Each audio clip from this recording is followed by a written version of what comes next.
And I know you would say I gave up way too soon.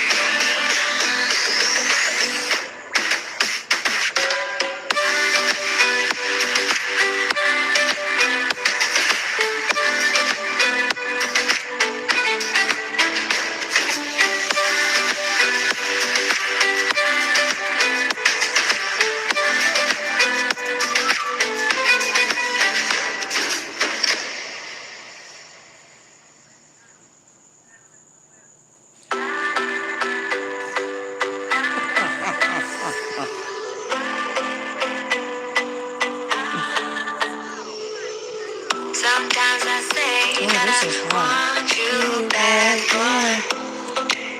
I don't know if I do. Hey, Obey. Good days we had, but they were bad days. What you doing, Obey? How you doing, Obey Kai? Hey, boo, Obey Kai. Honey, it's just me and you in the room, and we got Tara info for you on the phone. I ain't doing nothing. I just wanted to go live because I can. No big deal. Then turn it off in the background, so it's gonna give feedback. They won't even let me go live for 5 seconds before they flag it. Damn. I'm good. I mean, oh, you eating pineapples? You know, eating them pineapples gonna make you taste good. Yeah. So, Tara, what you gonna talk about? What you gonna talk about? Michelle Oh, Obama always trying to be the fucking oh crap. girl always. We trying to get the penny for the video now. It's all right.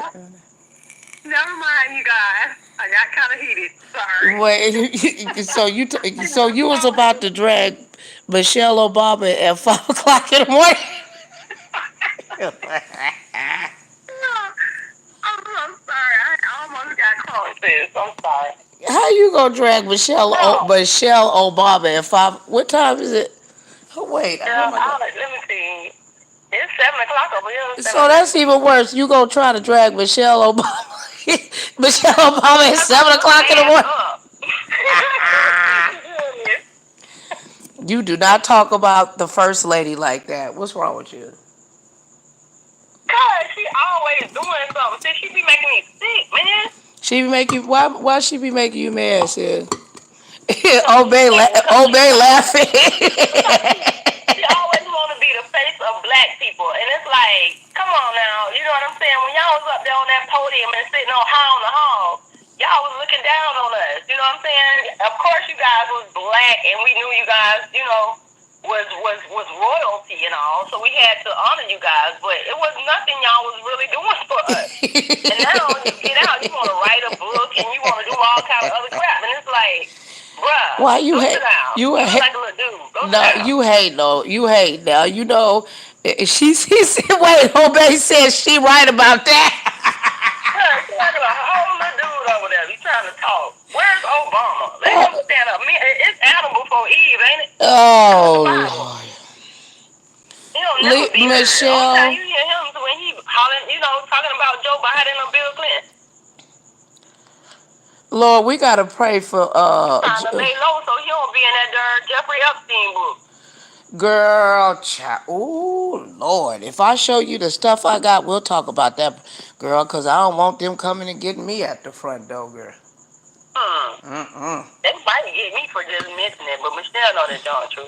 She put a hit on everybody talking about her husband, so I hope I be living tomorrow, y'all. Hey, y'all. Oh, damn. Hey, Obey. Hey, go get the specials people. I got a duck. She just said something wrong. Hold on. Can you see me? Yeah, because they got what a red dart at. Oh, Lord. Oh, no, I just got hit. I'm out, Tara.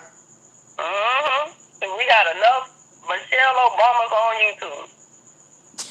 Not even no more.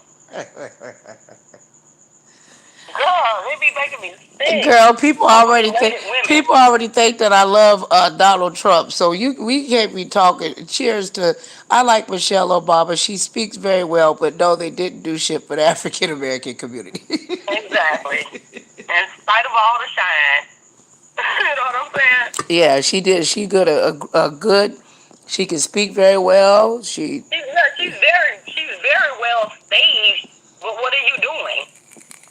Obama as well. He's there. He was staged for the position.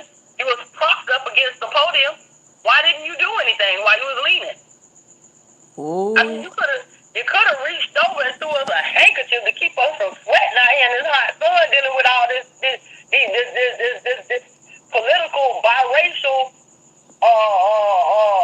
racial and aggressive really? mentality from the other few people. You could have get through us a paper towel or something, bro. We sweating down here. Girl, they didn't give us a That discount on lives matter, tampon. don't it? I don't even know I thought they were supposed to get rid of the taxes on Nah, pads so and for tampons. us so that we'll be protected. Period. Well, Because listen, what obey. you the only black president we done had in over 100. No, matter of fact, 4 million years. And all of a sudden, you get up there and you can't even you can't even be an advocate for the black people, so that we would not have to worry about Corona and Black Lives Matter now. Where were you? Where were you? Where were you? Wait a minute. You have a Obey line said. going on, signing you know what I mean? Wait, Like, sis. come on. Obey said. She right about that. They hooked up the LGBT community. No disrespect to them.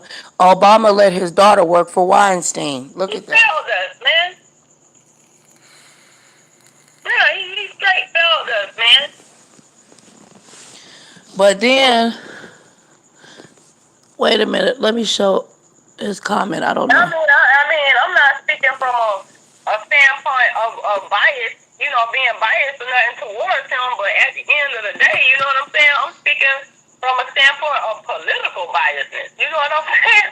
You can't come out here and be the face of something and have everybody rooting for you and let everybody down and walk off like it's nothing. He basically dropped this towel and was like, I'm out. And left us with Trump. Like, you could have warned us we were going to have Trump. You knew this. Man, hey, look.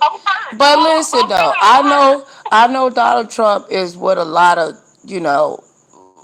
I can't rigmarole. afford garlic for my steak no more. What's going on? Girl, And not is this garlic. even steak I'm eating of people? What's going on? Sis, no, you What? didn't. Did you say you can't be telling the audience that we can't afford the garlic no more, girl? They were Damn. out here getting us a steak behind garlic from China. Man, you don't bring that real garlic back with the purple on it. Right. Stop playing with me. I'm an old chef. Nigga, I'm going to stand in the family. Y'all better stop playing. Girl, they bring the garlic back. Uh, Now let me ask you a question. they want to grind it up and put it all in powder form. Let me ask you a That's no question, good for you. sis. Did they bring Good Morning Munchie said because Obama is Arabian? But okay, let me ask you a question. Now I know Donald Trump is filled with a whole bunch of F stuff, but what did Donald Trump run on though? What was his motto? To clean the swamp out, right? To make America great again when it was Well, never ungreat. wait, no, take that part away. About cleaning his other motto was to clean the swamp. Clean up the clean side. Has he exposed people? What you mean expose people? He didn't expose a lot of people in the White Elaborate on House. that. He's exposed a lot of people in the White House. Oh, His methods are unorthodox, but he didn't expose a lot of people because he can't hold his tongue. I was just gonna tell you. What? Exposed? He ain't exposed, he snitched. What you mean? Hey, I said it was. Hold on. Okay? I know you the What else you think manager. he got in the White House? It's I six men. said his ways is unorthodox, but he No, it, his ways are rooted. he cleaned out the swamp per se. His ways are rooted, sis. That's not unorthodox at all. That's rooted. Well, some people That don't came think from that a is long some line of people like him, that came from a long line of of light thinkers. ice assholes, right? Exactly. Hey, hey, but he did sign an executive order, so all you people that couldn't pay no rent, he tried to get y'all vote because you can't get kicked out. So you better run down and do your paperwork, okay? Okay. He signed an executive order when he's about to get out the seat. How long do we have on this rent? Oh, I'm about to go pay mine now. they can't turn your Thank you, light, they Obama. can't turn I your mean, light, Trump. they can't turn your lights and your gas off and stuff like that. Well, depending on what your state, it was Y'all state, better see they that. can't Y'all turn better that see off y'all neither Trump though. page. Don't listen to this man. He the same one covered up Corona. I say don't listen to none of them, but we still got to vote. Just like them, his mind is like the bubbles you see on the screen. Hey, don't be disrespecting. This is Nicole Reloaded, and we loaded up with some bubbles. Yo, This is Nicole Reloaded, and we're loaded up with Trump's mind. oh no, we are not. We don't listen to her. That is not true. I do not That's do not, not see how those unsubscribe. bubbles? See how those bubbles? Everybody, just pay attention to the screen. You see how those bubbles are floating on the screen? They make Those it. are the thoughts that's going through his head. You see that on Twitter. Those are all the thoughts. That's just how many thoughts he has to put on Twitter. Stop. Hey, hey, Not to man. run the country, but to put on Twitter. No. Oh, really? Donald Trump dad used to work for Tesla, That's the the guy that real. tried to give free energy, but he got killed after they tried to ride. Hmm. But see, I'm trying to get people to much more. I said the bubbles were meant to be popped. Exactly. And he was. Hey, I just hope that we gotta pray for Joe Biden. Though, y'all, I'm very concerned about Joe Biden. Joe Biden, if y'all can y'all thumbs this up, please. Share this out. Joe Biden Oh, is just oh like that. wait, oh babe, Joe did you Biden add is me just on? he's gonna be here just as long as that birth. Just his time in that running for presidency gonna be just as long as that birth month spot just had with them lemon pepper wings. Oh Lord, ooh, I want some lemon That don't pepper. last no time. See, why you gotta throw? You know I got Crohn's. We can't. I can't have no lemon pepper. That junk ain't gonna last no time. He gonna be out of there. We gonna even have time to put his name on the ballot. The circle the bubble, nigga. He could check off the box. He gonna be out. Awful. But you know I sound real, so I don't even know why you got me on here. Oh, I got you over here because this is what you No. call real, true contente. Oh We're not Lord gonna cut it. Jesus. He said B2. Obey said B2 lemon pepper wings. For real. Obey with me. He understand. He understand, honey. Wings Hey, stop. okay, I wanna admit to you something. Cause see, one thing about me, I'm honest before anything, so I just wanna admit to So you you this. gonna tell the truth? You got I on? thought Do you I got? thought you was a troll, and I was watching you. I had my eye on you, and I still got my eye on you because I don't really know you. But at the end of the day, You leave yeah, you leave welcome. Obey alone. Obey is welcome. I like that name though, cause I use Obey. Oh, I got some of that seasoning. Mm-hmm. It's good on everything. I mean, that it on everything. Is it good on a man? Oh man, it might be, girl. Let me put it on this steak. Let me see. I can't have no steak. You know I'm probably gonna have to go vegan, dog. Well, I'm in here eating steak and a darn steak. I ain't even made no eggs. I ate steak, potato, and a crescent roll. What'd you do earlier today, Miss Info for you? Girl, don't even talk about it. You don't want to know. Y'all want to know what I did earlier today? You can't use. You got to do your best without using profanity, so the video Can I can. say his name? Don't no. Don't say it. You can't say his name. You can say his Oh, God. nickname. 22. Yeah.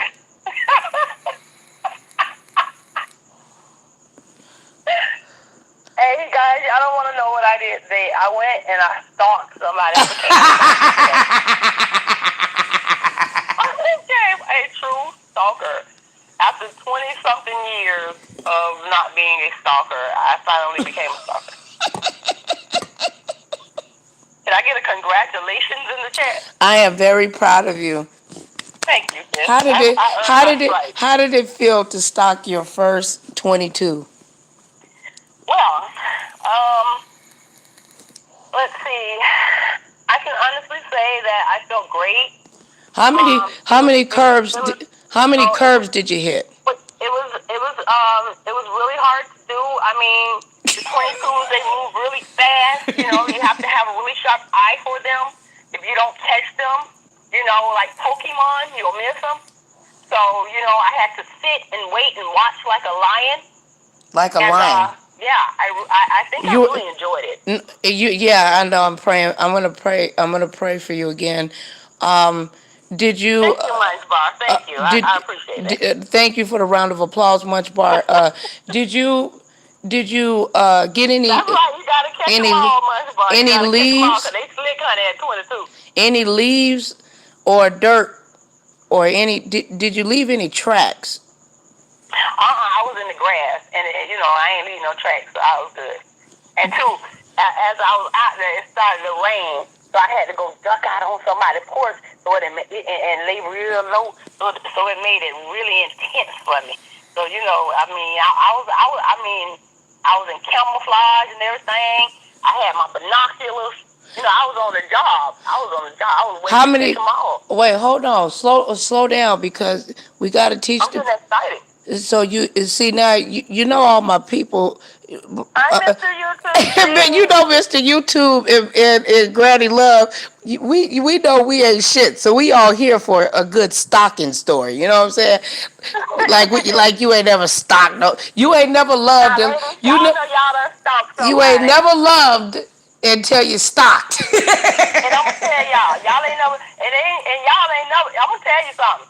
If you ain't never stalked the 22, then you ain't never stalked nobody.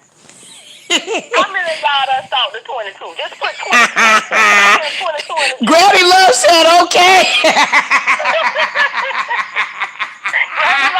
Granny Love done stalked about 9 22. Right. Granny is hiding. Wait, Tara. She look a little hot on that. Wait. Granny is stalking somebody as we speak right now. Y'all she's stalking somebody right now anymore. What time it is? 8 o'clock in her time. Oh Jesus, oh Lord. Sandy was trying to. Granny. You're welcome, Granny. Sandy went outside to go stalk the dog down the street, and she came back wilding. And she's And like, I'm gonna tell y'all too. See, if you a real stalker, a professional stalker like me, you don't get caught. You never get caught, and the person never know you stalking them. So if you done got caught before, it's time to hang it up, y'all. Y'all ain't real professionals. So I'm just letting y'all know you can turn your stripes in. I earned mine today, but y'all can turn y'all's in.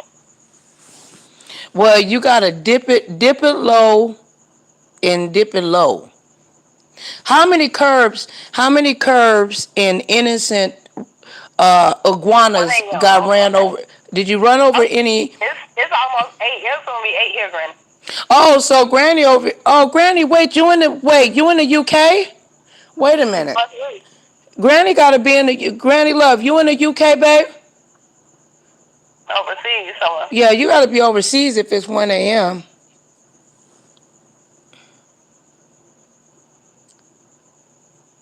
Unless Granny high and forgot what time it was. Granny, you better lay off them brownies. Granny say, nah, she ain't in no darn UK. Okay. I'm in the United States of America. But if it's 4:28 a.m. on the West Coast. Question. Let's make it think. You can't be in the United States if it's 1 a.m. You in Canada? You must be in Canada. Let me stop. Granny, like, shut the fuck up, Nicole. I don't want nobody to know where I live. Okay. Now, let me ask you this, Miss Tara. Did you hit? Let me say she in Iraq and she got a motor around her house. What you said? My bad. There you go. Right. Okay, I caught it. I got you, Granny. Let me ask you a question. Granny in Iraq, y'all, with a motor around her house. Y'all can't get to her no way. Did you run over any iguana or squirrels during your mission? No, I didn't. It's 6:29 in the morning when she. What was that bump? That loud bump that sounded like. Girl. Don't worry, it wasn't his body. Oh, okay, okay. This real man steak over here, but it ain't that type of steak. So what did you learn on your? I ain't no roadkill today. How do you feel? Do you feel vindicated? I really don't feel vindicated because I feel like if I had you and Mona with me, it would have been a better stakeout. And if Kayla was on the team, I know darn well we would have had it because she's real strong and she know how to throw, things around. I was just like, dang, man, where's all my homegirls when I need them? And I started to call you guys and rally y'all up, but I didn't want y'all to get, Well, okay. Well, we know what Mona. What would I have been good for? I would have been cooking breakfast in the car. No, you need a little meat on your bones, so you probably would have been cutting them up. Oh, don't tell him Dad know how to do that, girl. Mona, who? My sister Mona. Our sister Mona. Never mind, just leave it alone. Okay, On the Great Space Coaster, get on board. On the Great Space Coaster. So, okay. So you don't feel any form of vindication? Not just yet, but I will this morning. Question number 2. Did Mona, you? you and Mona would have. Wait, what did it say? Nicole, you and Mona. Mona, you and Nicole hands would have been great. Yeah, we would have been beaten. We would have been beaten up, bitches. I can't see. Okay.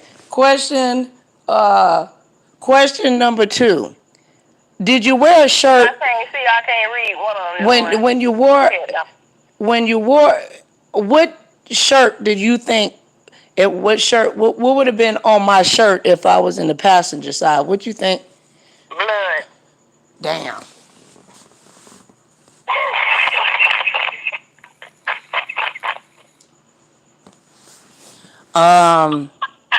Munchbar, email the family's attorney. I am not guilty of any crimes. Y'all, I can promise y'all, had I seen AM22s running across the street, I probably would have ran and got in my car real fast and hit it, and it would have went over the top of my head. Girl, you was stalking so good, girl. Your car was driving by itself, and you left the car. Okay, the car was looking for you. Okay. I would have hit it, and it would have flew over the top of my hood, and I would have kept going like I ain't know I hit nothing. Jesus. And I would have been. I don't know. I would have just did that. I don't know how. I would have just started saying, I'm adopted. They'd have been like, ma'am, you're 40 years old. Right over there wondering what's going on. Okay, I'm going to give y'all a short, brief story. I met someone. They were younger than me. That's why I call them 22. You get it? Everybody on board now? Y'all got that part? All right. But you know how 22s are. 22s run wild. 22s shed they like to shed they spots. When we know 22s don't shed they spots. They like to lay it low and then spread it wide. When we know all 22s remain the same. So at the end of the day, 22s like to be smart. 22s like to do stuff. So sometimes when a 22, they hot and popping, guess what? You got to slow them 22s down. So I say, okay, well, before I slow a 22 down, let me go see what a 22 got, what kind of 22 they got in store for me at the shop. So I go tipping around to the shop, look across the street from the shop, and I see a good little spot. So I said, okay, let me sit right here. I'm going to watch the shop for a little while. So I started watching the shop. I seen something run across the street real fast, looked like a 22. And I said, nah. This can't be the 22 I'm looking for. And I looked over there again, and I spotted it. And I said it was. So I ran my behind over there trying to get the 22. The 22 ran. I'm going to tell y'all something. 22 is real fast, so they you know what I'm saying, they'll shoot off real quick. So the 22 shot off. Yeah. So once the 22 shot off, I was like, oh, this does. Wait, Granny Love said because my friend is young. Wait, Granny said, yeah, I do. Granny understand. Granny said because my friend is younger than me. And she said, yes, they do. They do run fast. For the slow people in the back. Trying to let you know now, and when you of age, honey, you can't always catch up. So you got to sit down in the cut and spy, if you know what I mean. Sometimes us ladies got to do our due diligence. So what I did today, I did my due diligence. I sat across the street from the shop, and I watched the 22, you know what I'm saying, pop off. And when the 22 got real hot over there across that street, I said, let me go on over here and see what's popping with it. Let me see if I can purchase this good old 22. Ooh, child.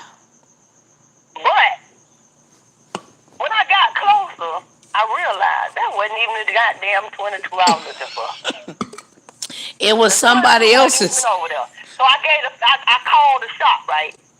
And I ain't getting no answer. And I called the shop again. Oh. And I still ain't getting no answer. Oh, Lord. And I said, you know what, shop? Maybe y'all ain't never been in love like I've been in love. And maybe y'all ain't never felt the feelings that I felt.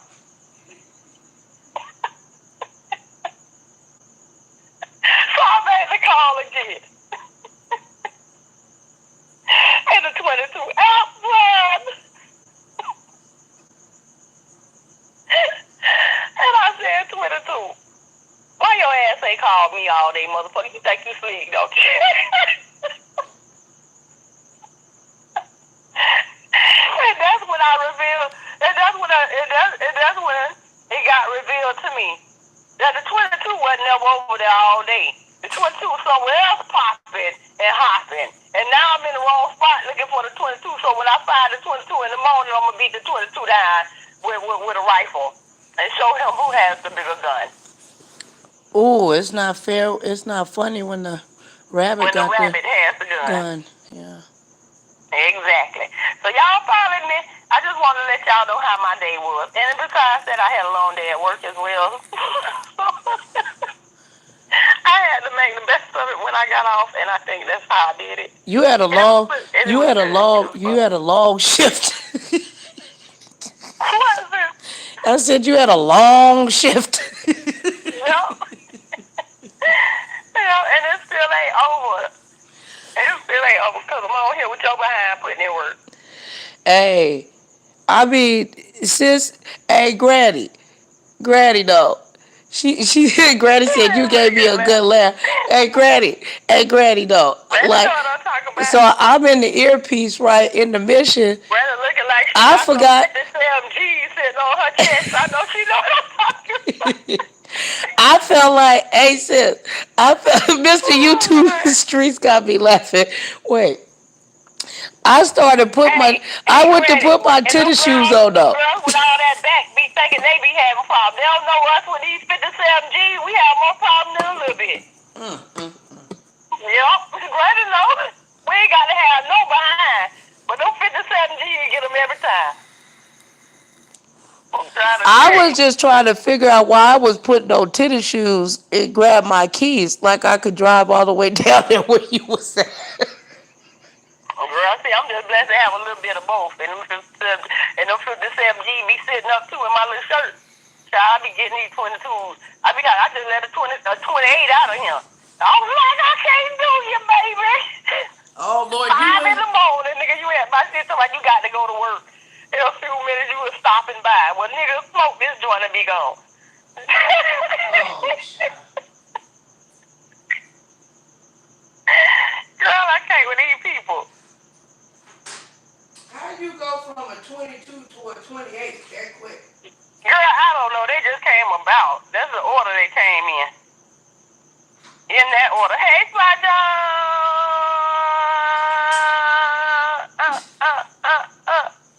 Now, don't I sound like Tracy? Sly Jones. Wait, let me kick my No, legs I back. ain't on the West Coast. I'm in Fort Lauderdale. I'm on the West Coast, baby.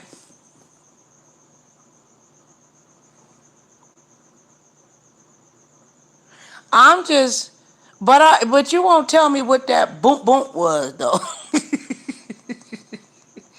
I can't tell you that.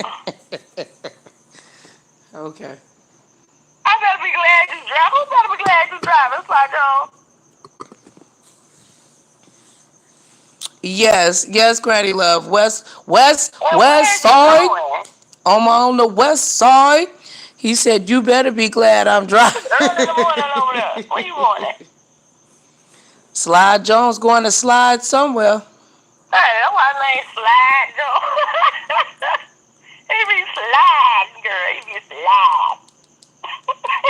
Slide Jones be loving and breaking hearts. Slide Jones, I had him a couple 22s of the other sex. Yo, The daddy. opposite sex. Uh-huh. Well, do He you? want to see what the booty do. What? Oh, he want to see what your booty do, Tara. Not my booty, your booty. No, he Ain't got ain't. no booty. He ain't talking about my I booty. got 57 G's like Granny Love. Oh, girl, I got them 57 G's. They do all the work. I have rededicated my life to the Lord, and my I'm booty. celebrating. The only thing on me ain't a virgin is my boob. No, it ain't. Stop lying. Cause you gave 22 breast milk all last week. Oh, yeah, I forgot. Damn, I done lost my virginity, y'all. Sorry. I'm a little late announcing. Your ears is celibate.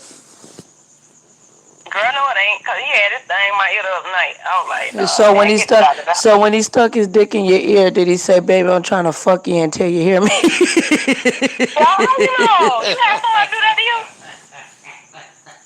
Dang, I thought that was just a thing. So you thought you was special? Don't sell too much. Sell, who's selling what? Who got? Hey, who got 25 on it? Drop the cash out. Hold on. Somebody said they got $20. I need $20. I need $22. I'm crazy. This sound crazy. Oh, Lord. Yeah. Lord, ain't Granny. I'm truthful, darn it. Hey, Granny, crazy with a K, not a C. Yeah. Listen, after doing 13-year bids and 10-year bids, honey, I'm coming out here living my life. I'm up to the age, baby. I ain't doing nothing but playing with penises. I ain't trying to hit, see it, breathe on it, nothing. But Well, that 22 had me gone, boy. I ain't gonna even lie. I played with that little thing. That thing was jumping. It was real hard. I was like, ooh, oh, I want some of this. I want some. I I told I Munchbar, close your ears. I told Oh you. yeah, I Munchbar told. 22 too, ain't it? I told you to keep that young mother effer out the house. Granny, you remember when you were young? Child, you had 22s the other day. Stop lying. I see that 22 sneaking out the back door. I live right up the street from you, girl. 20, That's why you don't want nobody to know where you stay, because you know I know. wait, Granny Love said that's what I'm talking about. You know what I'm saying? She know. 22, those 22s be sliding out that sliding glass door over there by Green House. I seen one the other day. Look, I ain't messing with. See, y'all out of line, knowing darn well that the front. Oh shit! That the frontal lobe. Girl, what the fuck was that? Munchbar can't get no 22. We gotta get her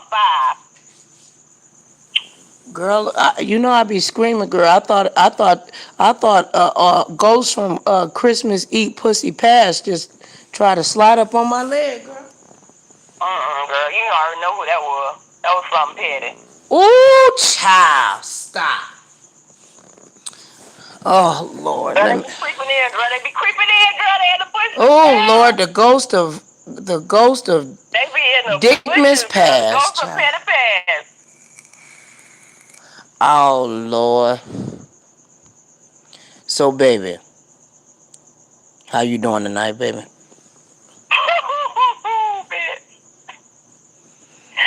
I got that right, man. I got you that right. Hey, you Oh, know. sorry, y'all don't know what we talking about. We decoding some shit. Hey, I've been looking back and I've been waiting on you. Know what I'm saying? You got This them is long the legs. cussing live tonight, y'all. Anytime I'm on here, Nicole is not getting monetized. Girl, yes I am, though. I rebuke that. You can say 3 cuts, shut your ass up. I've learned how to edit. You'll be alright. Y'all, she will not be getting monetized. If a biscuit with no butter can dox and get monetized, we can say a couple of cuss words. The homie want to talk to you though. Hold on. Cuss words, I be saying they need to be in a porn magazine. Hey, Tara. What you doing, baby? What you doing, baby? Granny, if you don't go sit down, somebody can stand up in it with that old song, girl, I'm about to go crazy. I'm finna go to the juke joint. I'm about to go get me a bottle of brandy, man. Hey, 22. He's a little older than mine, but he can still stand up in it, nigga. Oh, when a man can stand up in it. Oh Lord. Okay, Munchbar gonna have to leave the room. That's too much talking. She not supposed to hear that kind of talk. Munchbar better get out of here. That's for the grown and sexy over here. Well, somebody gotta teach her something. But Munchbar mad because I said we gotta get her a 5-year-old. Oh shit. Yeah, she ain't but 22 her damn self. Well, the last time a ninja stood up in it, I had a baby. We with nobody because he gone. Yeah, well, the nigga was never there. He just stood up in it and left. Shit. We wouldn't damn nobody because half our ass single. We don't know last time we had somebody standing up in it. Them niggas be laying down. That's why they don't stay long. And then you be on your tippy toe. You ever got you? Standing up in it. Hey, have you ever had you ever got a Charlie horse while having an orgasm? Oh my God. You ain't never had a Charlie horse while you had an orgasm at the same time, and you like, ow, ow, ow. Hey, listen. I wouldn't know if I had a Charlie horse during the orgasm or not, so I'm gonna be so bitter. I ain't gonna say that joke no more. I'm gonna be like, oh Lord, Jesus, help me, Jesus, help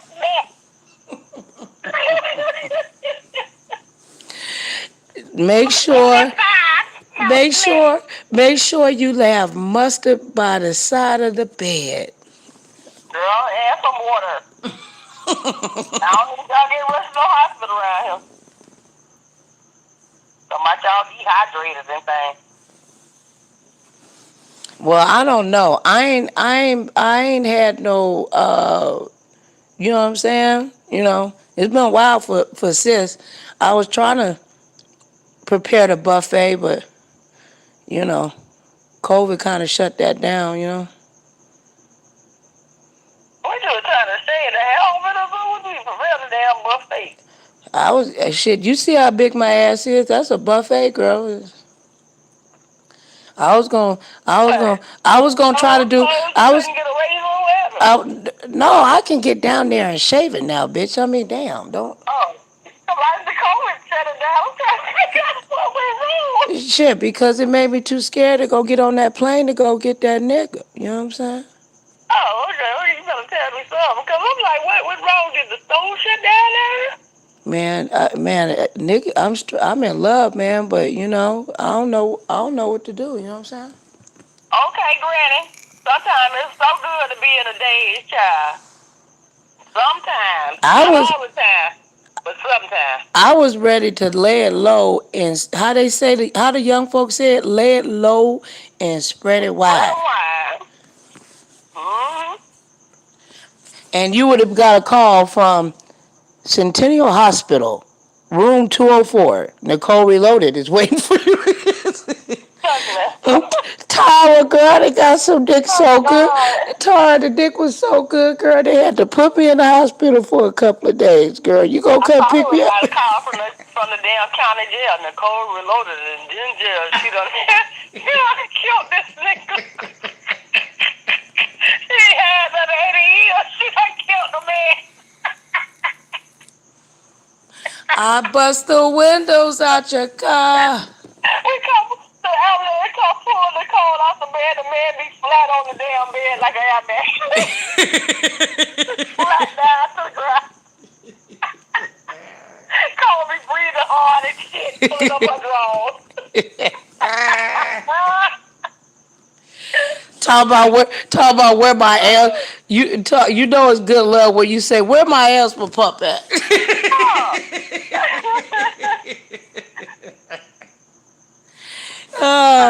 Nigga say being in love, Granny, that's being in lust. When you tie a man up so bad, he go flat.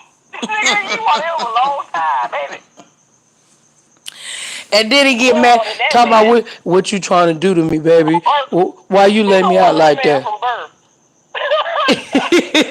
Why you let me down like that, baby? You know you can't be telling your friends you had me in here screaming like a little snitch. You know what I'm saying? Oh yeah, you can't never. Girl, listen. Listen. You know what? That's a good one right there, sis. And Sly Jones, where you at? Slide back on in here. Your sliding is trying to find a parking spot. Why a woman can't never say she won't no ding-a-ling? Why a woman can't never say she had a man screaming? And why that man can't never say, yeah, she had me screaming and go tell his friends, boy, my old lady had me screaming last night.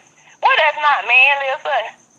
That's not being womanly if you say you want some ding-a-ling. What's I mean, I think I've earned the right to say that I want you to come over here and let me do real nasty, some real grown-up,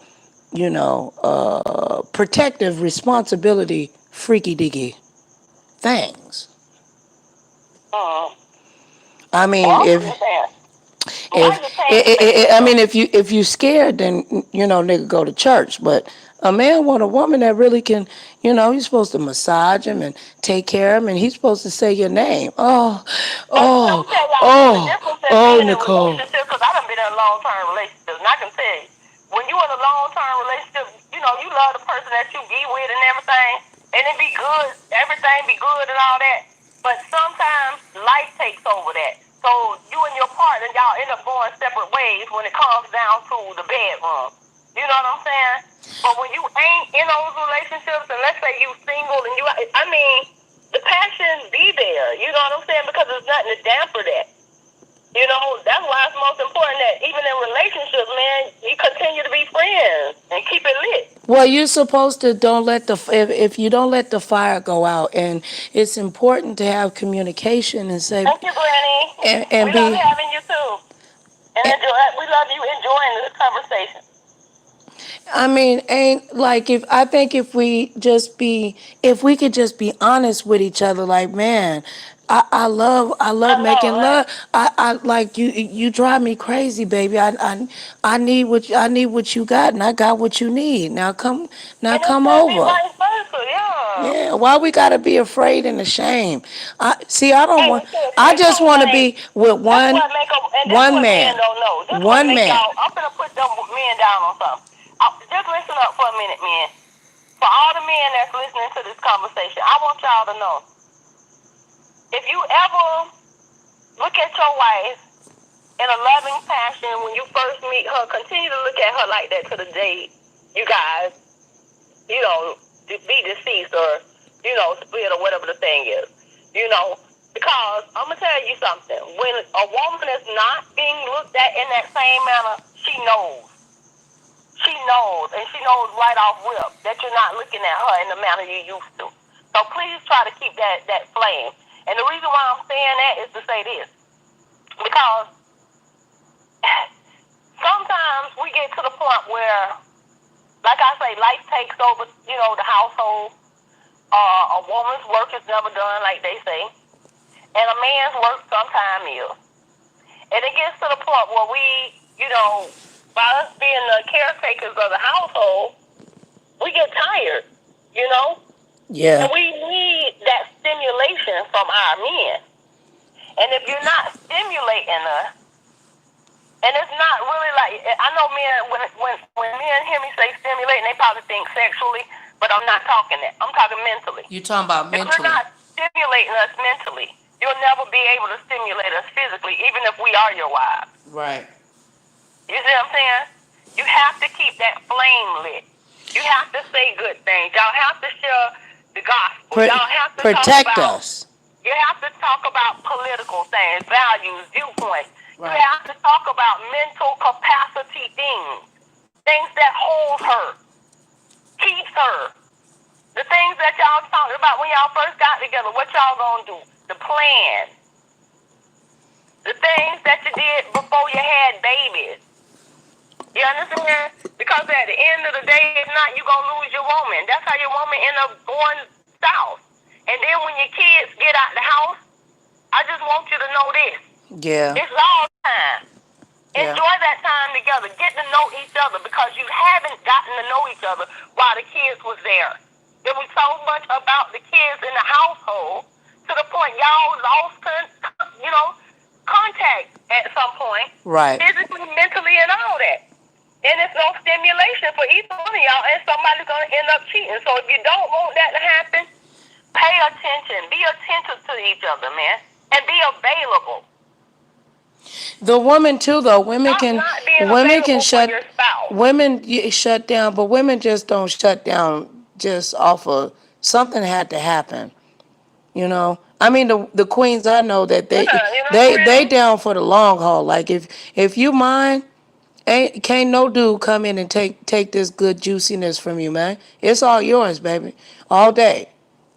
But you gotta lay down that foundation. Make me feel protected. Let me know that I'm yours, that you need me, that you appreciate when it me. comes down to that word protection, that thing right there can wrap around the world. That can be a long thread of things. So when we see, and that's again with us women, when we speak, we need to be firm. We need to be frank. You understand? Right. If I want protection, I don't need to be coming to my man talking about, baby, I need me some protection. Because that might mean, nigga, what? You want to use condoms tonight? He going to get mad. He going to be like, no. Because he done took this thing in a whole different direction. We need to break this thing down and be frank. No, what I need from you is A. What I need from you is B. What I need from you is C. Men like order. They've been dealing with order since they was born. But a lot of men have to be instructed, though. So if a lot of them, I mean, not like they weak or not like, No, it's not instruction. They hate instruction because they think you they mammy then.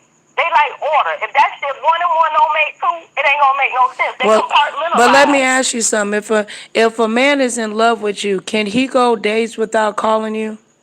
Granny, Yeah. if a man is in love with you, can he go days without calling you? Yes. How? If he in love with you? Because men compartmentalize. They don't think like that, sis. They don't think like that. They know they love you, and that's all they give a about. They know who they love. They don't have to be on the phone with you 24 hours. That's our thing. That's what we want. And that's why we have to tap our men into what we want, those energies. If we want a higher energy, a higher vibration of love, light, health, wealth, all those things, we have to tap our men into that. Sly Jones said he begged to differ. Well, what do you beg to differ, Sly? On what part? No, I don't. I think if a man, I think if a man loves a woman, I don't think that he would go. What in the conversation? What part? I think about going days without calling a woman that he's in love with. If he in love with her, he gonna make sure she protected. Let him answer that, sis. That's what I think. Sly Jones, you want to call in? But go ahead, sis. Yeah, but anyway, he said he begged to differ, and that's a man's opinion, and I'm waiting to hear it. But at the end of the day, coming from a woman, being on the opposite side of the fence, I don't know if he was speaking on my behalf, the part where he begged to differ, or your behalf in regards to what you were saying. But sis, what's the number to the Obama phone?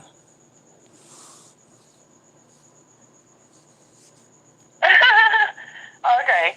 He on his way home right now. He went to work too damn early, so he probably will call in, sis. But to make a long story what brother say? What brother say? I'm giving my version of it because at the end of the day, I'm a woman. I think that I can relate to other women, but not speak for other women. So I'm just putting it out there. I know that a lot of times we have what we would call misunderstanding or whatever in relationships, in household, in structure, in love, in light, in confidence, in just being us, period, as in women sometimes. You know what I'm saying? We have those misconceptions that a man is, because I know most little girls, when they're brought up where a woman is, the woman that's over them would tell them, a man is supposed to take out the trash. A man is supposed to do this. A man is supposed to do, certain things. And as we be brought up, we're taught a woman is to care for the household. A woman is to make sure her man's comfortable.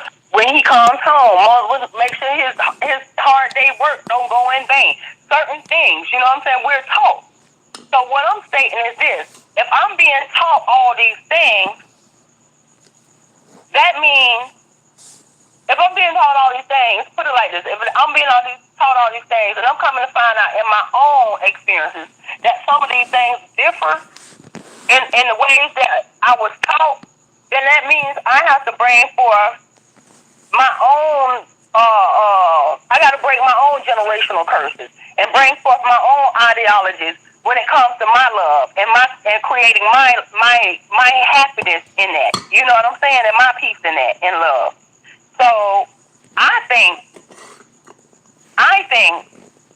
all women should be able to, not only just myself, be more freer to speak with their men about sex and about love and about how those things are, not just in a sexual atmosphere in the bedroom.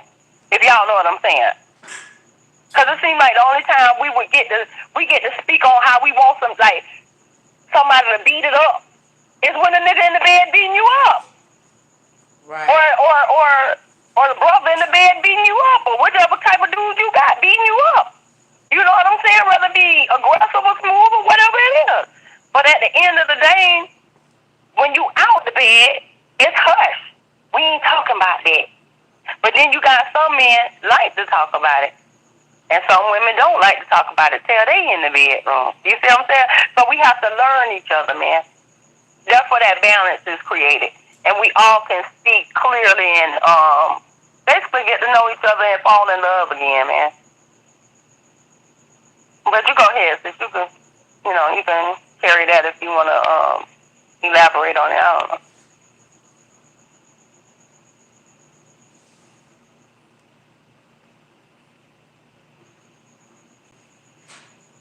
Yeah, you have to consider their upbringing and surroundings as well.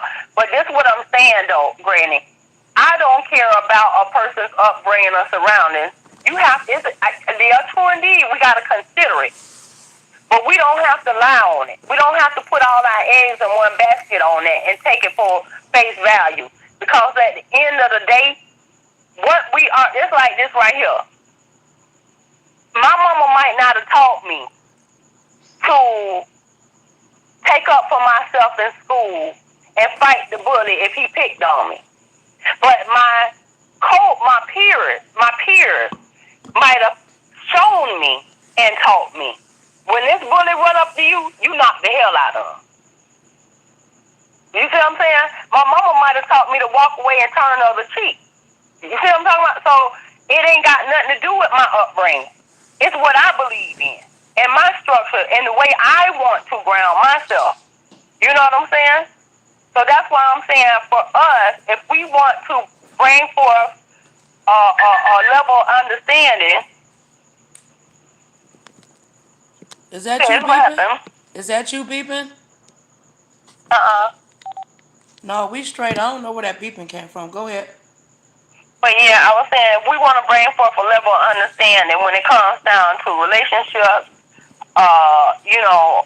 intercourse and all those different things right there. Not just relationships and intercourse, just peace on earth, man.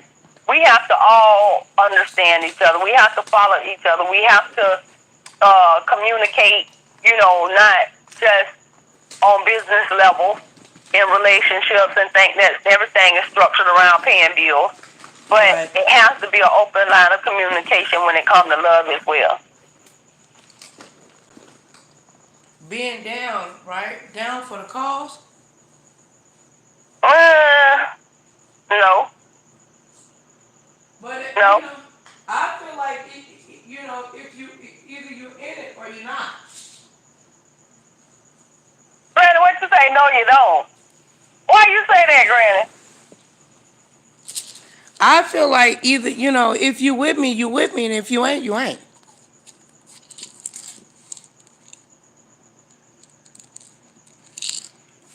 I shouldn't have to wonder if you. Wait, don't Granny respond. I shouldn't have to wonder if you love me on Monday, and then because I did something to disappoint you, you hate me on Tuesday and Wednesday, but you want to bang my brains out on Thursday and Friday, and then you leave on payday, and then come back 2 weeks later talking about I love you, baby. But that's why I say it has to be a line of communication. Let me tell you something. I need consistency. I need consistency. I'm gonna put it like this right here. You right. You shouldn't have to worry about that. And you know why you shouldn't have to worry about it? Because it should have been something that's been sat down and talked about from day one. It's levels to things. If we just hunching, we hunching. That means we bumping on each other, we cuddling in the bedroom. You just gonna come over and lay with me for a few hours, and then you take your behind home, but we ain't had no sex, okay? That's called coddling. Now, if we doing that, that's the one level. Whether it be with your husband or your boyfriend. If y'all just coddling, that's one level. Y'all should have that understanding. His wiener shouldn't be getting hard, you shouldn't be over there getting hot. Because ain't nobody having no sex. But, if you gonna use the word, let's use the word uck. If we gonna be ucking, we got to be on that level. That means ain't no connections here. Everybody just want to get in, get out. We ucking. And everybody on that. It's fun, it laugh, ha ha ha, he he, and we gone. But when it comes down to having intercourse, Fly say he need to ride and die like you, Nicole. But anyway, I am a ride or die because I'm gonna make love to you. I'm gonna educate you. I'm gonna submit to you, but you gotta make me feel safe. And the only way you're gonna be able to do that is through communication and actions. Oh, okay, Granny. Okay, that is without calling you. Okay. Yeah, that's not that falls under even if a woman. Yeah, There's no way. I mean, we talk to each other every day, and we sisters. You don't hear from, Yeah. if I don't call you for 4 days. Telling on a couple of Yeah, chicks. Okay, I see what's going on. if I don't call you in 4 days, you're gonna wonder if something is wrong with me. Am I okay? Like, you all right, sis? Did you fall somewhere? Where you at? You all right? What's up? But sis, that's why I was saying for the men to come in and give they understanding that, because like I said, to my knowledge, men compartmentalize, and a lot of times they ain't thinking about calling our ass. I'm just gonna keep it real with you. They ain't thinking about. We gotta make them think about that. And then when we do, they get aggravated because they ain't thinking about that. They trying to handle their business. So it's up to us to reach out. See how that there goes? I get it too, but I mean, when a man knows a good thing when he becomes of the mental accountability, and as well as a woman, if you go to the store and they got a sale on a car for $20, and it's a Lamborghini, is you gonna walk off and say, "Well, I'll get it Yeah, tomorrow"? No, you gonna buy that motherfucker. You gonna buy. You gonna buy it. Yeah, no, you do not. You gonna buy Yeah, it. no. Oh, get that. On to that. I know that, Granny. I know. I was just trying to, go ahead, sis. I'm listening with you. I'm just saying, when you see, you know what I'm saying? All good gifts are from God. And sometimes, I believe it's about timing. You know what I'm saying? It even takes timing for babies to be born and also created. You know, Right, you can but make, sis, you got to make love to my mind. If you don't pay that light bill, if it's due on the 5th and you don't pay it, you can't get mad when it get turned off. That's when it was due. Some yeah, that's things, fact. some That's things gotta fact. be, some things gotta be handled. You might don't think about putting gas in a car. That don't mean that the gas tank don't need to be filled up, right or wrong.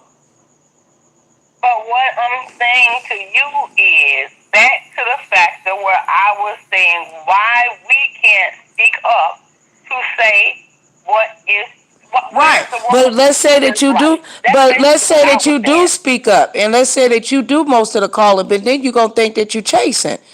You don't want no, you don't, a woman shouldn't be with a man that So I she had say to if we're chase. rich together or poor together, we're a team together. That's right, Right. baby. Well, that's right. Yep. If we rich together or poor together, yep, we are a We're a team. team. Yep. And that's Yep. the part. That's what I'm saying. Teamwork make the dream work. That's fact. That's fact. But what I'm telling y'all is this. At the end of the answer to the question, okay, see though? Like I say, if you ask him too many questions, it will run him off. You see what I'm saying? But that's what I'm saying. That's just what I was saying. Us as women, we cannot come with that because it make a man feel like we mommying him. Men don't like to be But mommy. then, A man but don't then like when, to be but then when outraged you and don't, instructed but then when and you don't say instructed. nothing, he gonna be like, "Baby, what's wrong? You're hiding something. I know something wrong with you. You run your That's mouth, of you course. run your mouth all day long. Now you ain't got nothing to say. What's wrong with you? What's wrong with you?" And then when you say it, they still run. If a nigga gonna run, if a female gonna run, they gonna run. Period. If you want me, you want me. If you don't, you don't. It's that simple to me. I don't think it's that difficult. If you want me, you want me. When you have a baby and Right, the baby Granny. and the baby, Absolutely hold on, right let me about say that. That's this. why I said Hold it on. has to be an understanding. See what Granny's saying, sis? Wait, let me see. But sometimes when people, they just lame-o, they sometimes emotions get involved.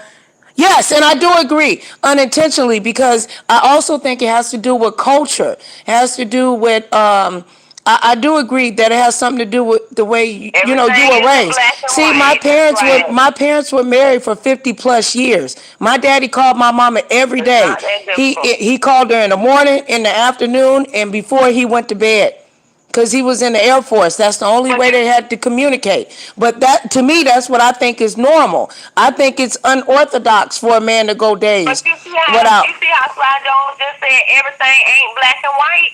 No, Some things everything. can be No, everything explained. ain't. No, everything ain't black. Everything ain't black and white, and some things are just black and white though too. But we're not dealing with the just black and white part, sis.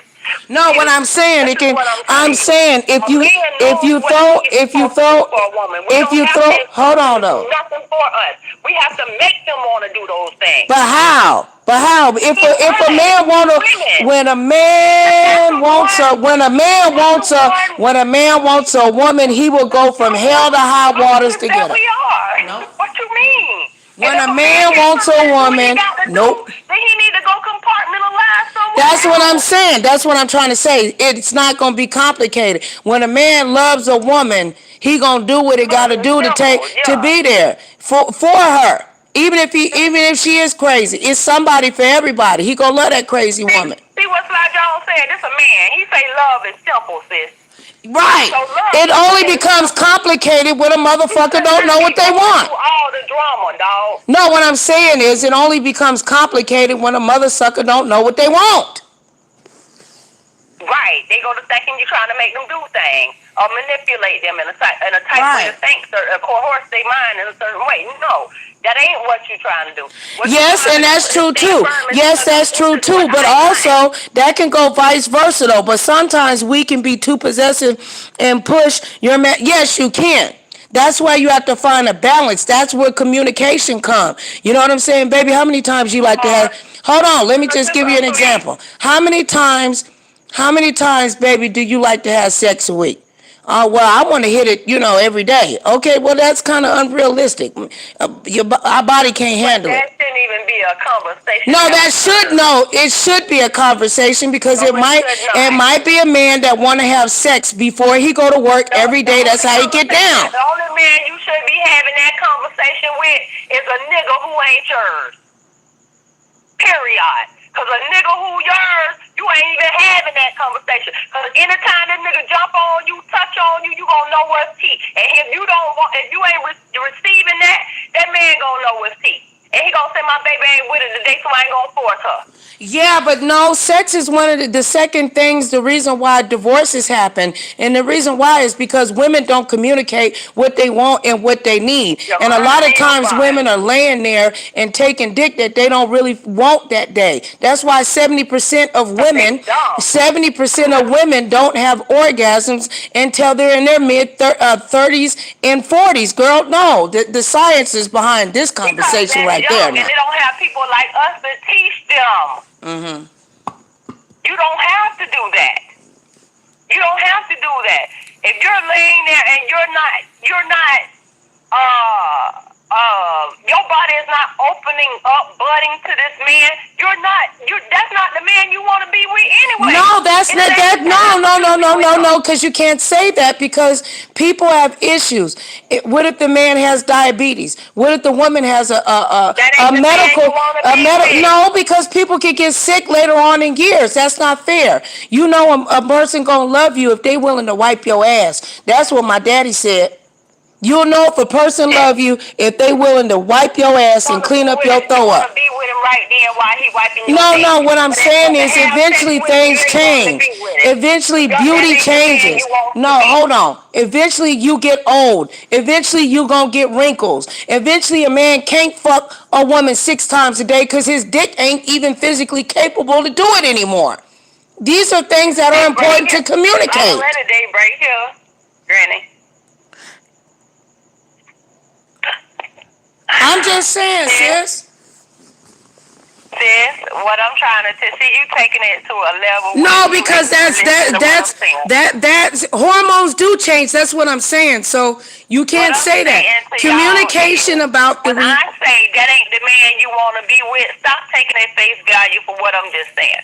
I know what you saying, sis. I'm trying to clear. I'm trying to clear. Tara, I'm trying to clarify for the audience. I know that you know, but the audience don't know. I'm trying to tell them think critically too. Period. Because if I'm gonna put it like this right here, I don't care if I'm married to a man. If he want me and I'm not ready for him right then, that ain't the man I want. I don't want him right then. I want the man that I'm dealing with in the presence of my mind, whether it be Yahweh, whether it be whomever. That's what I'm dealing with, myself, woman, or whomever. I want my problems. I don't want his problems. But I need for him to get on board and say, baby, what's wrong? Mm-hmm. So that he can understand where I'm coming from. That and the same way with us. If you see this man over here strategically going through something in his head, don't go over there flashing no titties and sitting all on his lap because he ain't feeling that. You gonna throw the man off. But see, that's why I think that it be too. I think sometimes because It's of a time and a place for the everything. lack of communication, because the Bible says a man is supposed to love his wife as he loves the church, and when making love is the So I closest thing think that just you can cause get the to the sex heaven. don't be great at first don't mean That's it can't true. get better. That's true. That is true. And That's a it can part of growth. True. it can get great in it can start off great in the beginning and get You learn worse a in the woman's middle. body and it takes time. Exactly. Right. Oh, that's why it should be okay while you're learning her and she's learning you. And every day is a learning process. I don't care if y'all together 18,000 years. Right. While y'all learning each other, it should be a time and a place for that man to say, I don't want your black ass today. Yeah. You understand? And for you to say, baby, get the hell off me. I ain't feeling it. And y'all understand each other. But if y'all ain't on them levels and that man got to run out and go do some things because his hormones are urgent, you got to do something because you feeling like you ain't getting enough attention at home, y'all need to cancel this. Because at the end of the day, somebody ain't compartmentalizing. I agree. It shouldn't be no problems in no bedroom. It shouldn't be a problem in the household if we all come into a understanding. I like what Granny feeling me though. People wanna not come to the understanding and say, hey, you know what? I'm thinking about having a polygamous relationship, and I want to bring Sally Sue in because we having problems, and maybe she can talk to you because she's better in this aspect than you are, and you're better in that aspect than she is, and y'all can come together and y'all have one big. No, baby.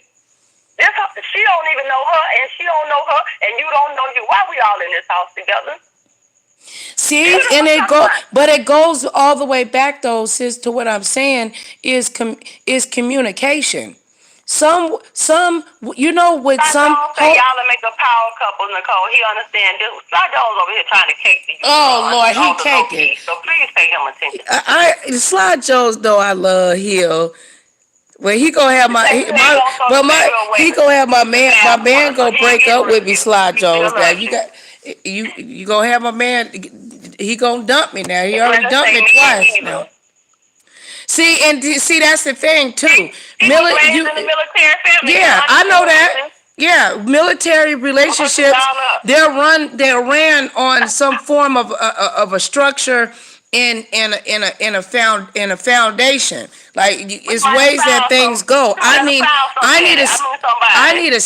need a schedule. We do this, and this. This is what you good at. This is what I'm good at. You handle that. I handle this, and we meet in the middle.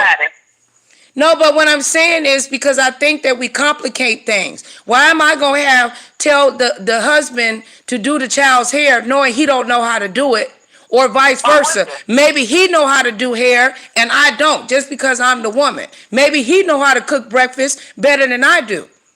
Maybe I know how to clean the yard and change the oil better than he do. How you gonna find all that out, sis? Through communication.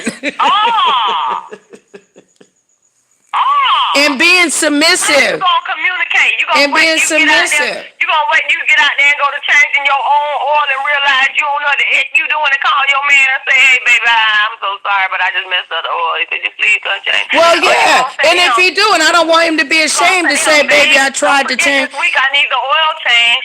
You got me? And he said, yeah, babe, I got you. And y'all keep it moving. Just that easy. See how you asked him to change that oil and it wasn't no argument? Yeah, but some men will try to go and change the oil and they don't know how to, and they'll fuck the whole car up because of ego. We both taking out the trash. That's a Twitter picture, baby. How about I put the trash in the bag and you just... How about I put all the trash in the bag and you just take the trash bags to the corner? How about that? Oh, Lord. Hey, back up from this conversation. Because Sly Jones just hit me with it's the 20th century, and you need to learn how to change the time. I'm out. No, he he said, this is 2020, baby. You need to learn how to change the tire. Well, look, I can't see too good, and you do not want me to change no tire, and I don't put them lug nuts on there real tight. But I'll go find us a Mexican that can change the motherfucker, and don't get mad. This is the lesson I'm trying to teach the people. That's where you go wrong at. That's where you go wrong at right there, getting that Mexican. No, if the tire need to get, no, if the tire need to get changed, I'm calling Hugo. You got me? I'm calling Hugo. Cause you know damn well I can't see, and I ain't about to change no lug nuts, and then the tire fall off, and I kill my man trying to be tough, rough, rocking my Afro puffs. No, I'm gonna call Hugo. I do too. I believe in women empowerment too, Sly Jones. I'm a full woman over here, but I ain't empowering no woman to be dumb. No, I ain't dumb, bitch. I'm just keeping it real. I can't see how to tighten them nuts up right, so I'm gonna call Hugo. And don't get mad. And don't get mad if and don't woman not to communicate with her man. But look, Tara, but he can't be mad if Hugo is 6'9" with a 17-inch penis out there changing the tire. Well, that's a real low side of system, yeah. He came prepared with a jack. Ain't nobody messing with his jack now. I just need but some dudes don't want to pay for roadside assistance. That costs too much money. We can't afford to have AAA. You just want to act like you rich. You could have invested that roadside assistance money into something else, like stocks and bonds. All right, we really gonna get flagged.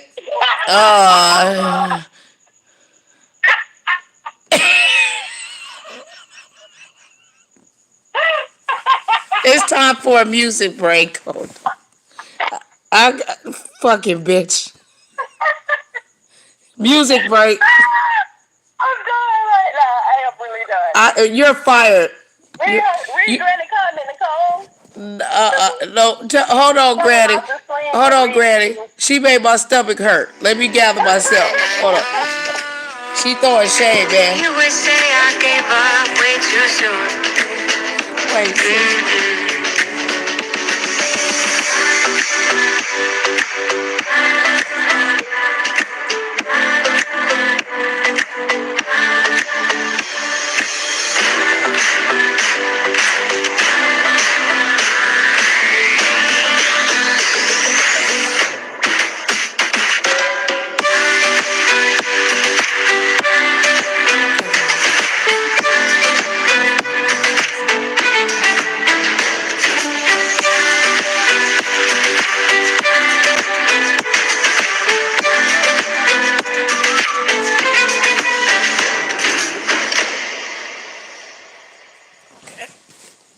All right, Granny, what you say, Granny love?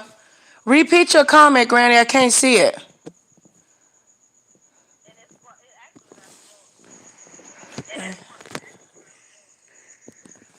Okay, Granny said, read my comment. Granny, you're going to have to retype it because when we got unfortunately flagged, I don't think that it registered. Read it again. Type it again, Granny love. Slide Jones. Just leave it out of here, y'all. He'll come back. It's just somebody flagged it and it knocked us out. What was your comment, Granny? I want to know what Granny comment was. If you did leave us. Okay. He's like, flag. Okay. I'm trying to see what Granny said. No, baby. I know you didn't flag Slide Jones. Somebody is flagging us. It's not. I know it's not you. Yeah, we know who it is. It's a hater. Petty people. It's really petty people flagging us. That's all. It's somebody that don't have. It's a girl with no edges. I told her I'll give her some oil. We can be in harmony. I never used it. Okay. All right, God. I want to see what Granny said. She probably typed it right when we got Well, I had to restart it and the comment It got was lost. laughing. That's what happened, and we didn't look at it, and it slid away. Oh man. You guys, my voice about to be done. I'm about to get another and see on y'all. The last one that I see, Exactly. Granny, where you said, but sometimes we can be too. Yes, women can be too too I'm gonna possessive, prove it next time. too possessive. Okay. You know, like I don't like when women try to turn into a man's Thank you, Platinum, mama. for moderating. Thank you. Try to turn to a man. No, yeah, like where the woman will try to run the man like he a little boy. Oh, be masculine over the man, like emasculated. Yeah, emasculate him. Yeah. Like embarrass him in front of his friends, saying what he don't Y'all don't like that, do. y'all keep You it. know what I'm saying? Being I don't do disrespectful that. to the man. And then, there's women that are there's a lot of men undercover that is being really verbally Even abused and when you abused by angry, their you women. get angry and you cuss somebody out all up in front of their friends and their family and stuff. I don't like that type of stuff either. But you know Sometimes what? it There's has to some be women. done. Now I can go get that, but at the end of the day, not all the time. But listen, sis, there's some women, unfortunately, that have dealt with That's abusive. sad, Flago. There's a lot of women that have been Yep, abused, it's hand picking. and Yep. they want to be abused by their man because they don't know what healthy is. Like, like they'll keep pushing him, like smacking him and doing stupid shit so he can punch her in her face or something, and then she feel good. I've had many women tell me that they don't feel right unless a nigga is beating them, and they mean that shit. That's crazy, right? you Mm-hmm. you learn because sometimes when things happen, another partner might have to step in, right? And I also think too, well, I know for a fact is you losing your individuality in a relationship. Yes, your souls become one, but you still have to you still have to have some form of individuality in the relationship. A man should be able to go out and hockey or, play basketball or go fishing or whatever it is that he does that makes him feel masculine and go talk with his homeboys. If it's cigars, long as he ain't at the strip club all the time with a finger up his booty, then. You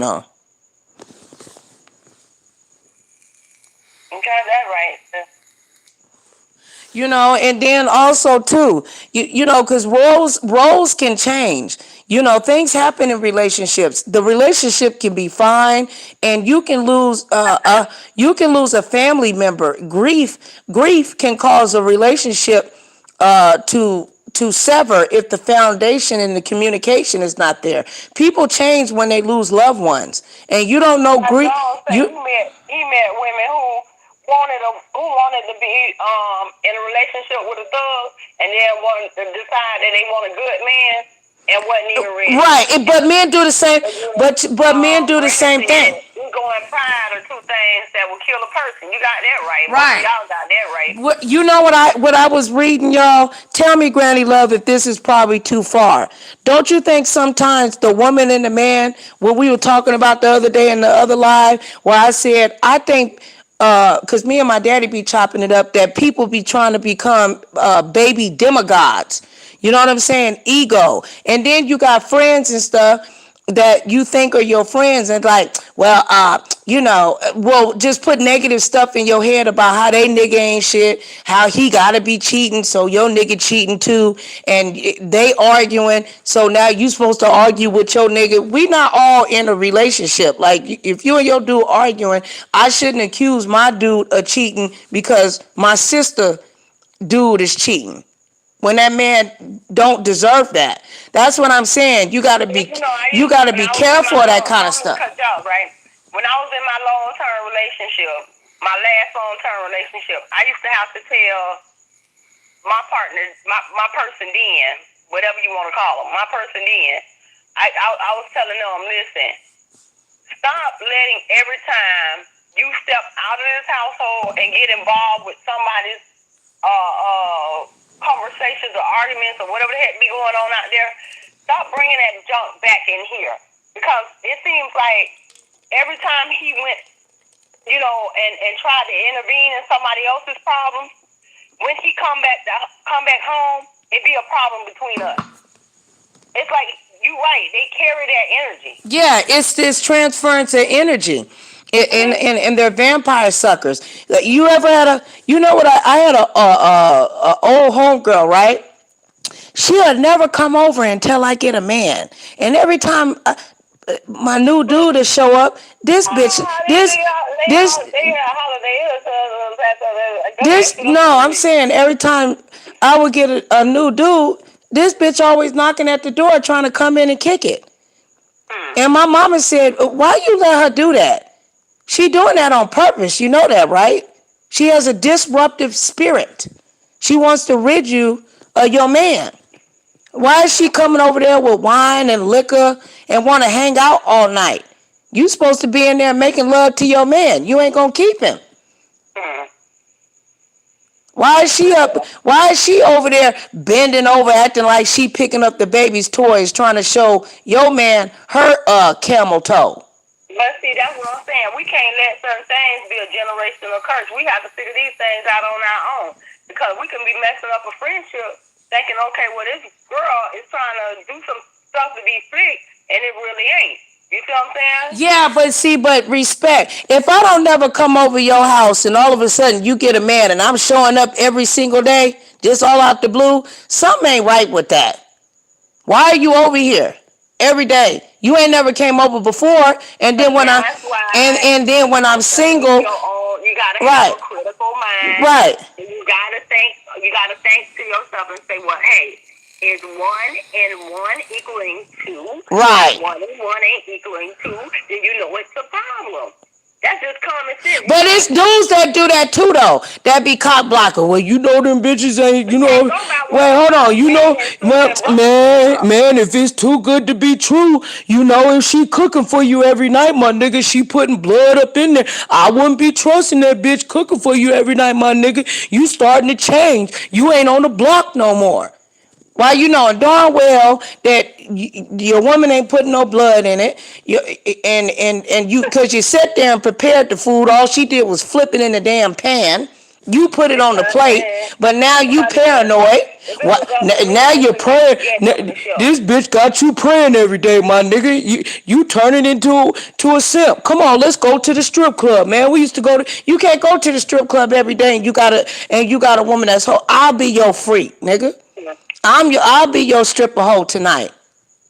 I don't need you going nowhere. My thing, I noticed this too, sis. Sly Jones said, my homie hit the vape like a boss. Hey, I be sucking on this vape, man. You know what I'm saying? Look, Granny Love said, why would I do that? I know Granny wouldn't show up. Granny like, no, I'll come and see Nicole on Thursday because she getting fucked tonight. Oh, yeah, well, the video ain't getting monetized. Okay, go ahead, sis. But yeah, what I was saying, what was I saying too? What was I saying? No, we're just talking about the balance in regards to relationship. No, the balance in relationships and not thinking that the homegirl or the male is doing something to affect the relationship in a negative. Like when you get married, you ain't supposed to be hanging out at the strip club with all your single friends. Because temptation is real. Your pheromones in your body change when you get in heat, just like with animals. You know what I'm saying? Same thing with the male and female body. When you happy, you're going to start to attract other people. Now, all of a sudden, and you know how I learned that with my ex-husband. He said, when I got with you, I wasn't popular in high school. You had all these pretty friends. They were coming all along to me. He said he didn't know how to control himself. And you mix that with cocaine and drugs and sluts, it can make a nigga weak. And he said no matter how many times he cheated on me, my pussy was still the best. He still said to this day. And I ain't had sex with that man in almost 15 years. Well, we got a lot out of you tonight. No, I'm just No, you ain't getting no. I hope my man watching and he can come and get a lot out of me and get a plane ticket and come and knock it out. That's what I want. I gotta be drunk for them. Oh Lord, don't get nervous, sis. When I get Sometimes you gotta be. Listen. when I get a woman, I get three every time. Right, right. And then I like in sex like to make it fun.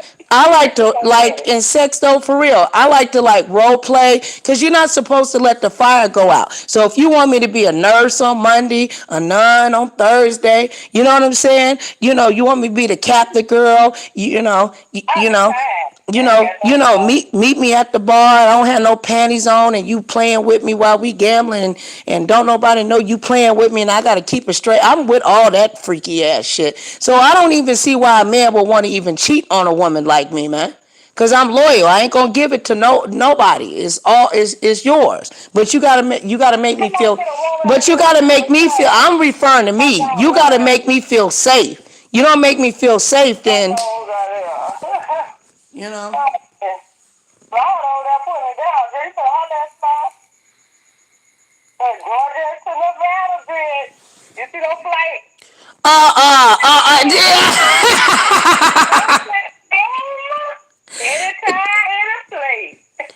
Sly Jones, I am gonna tell your lady on you.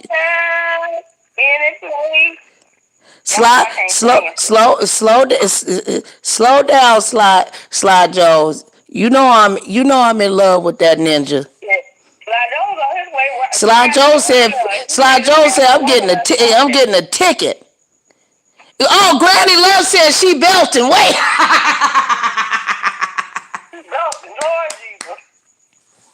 And there's nothing to me that is so fun when, like, one day I hope, Tara, when we go out, that we both are with good men and we can go out like on a you don't?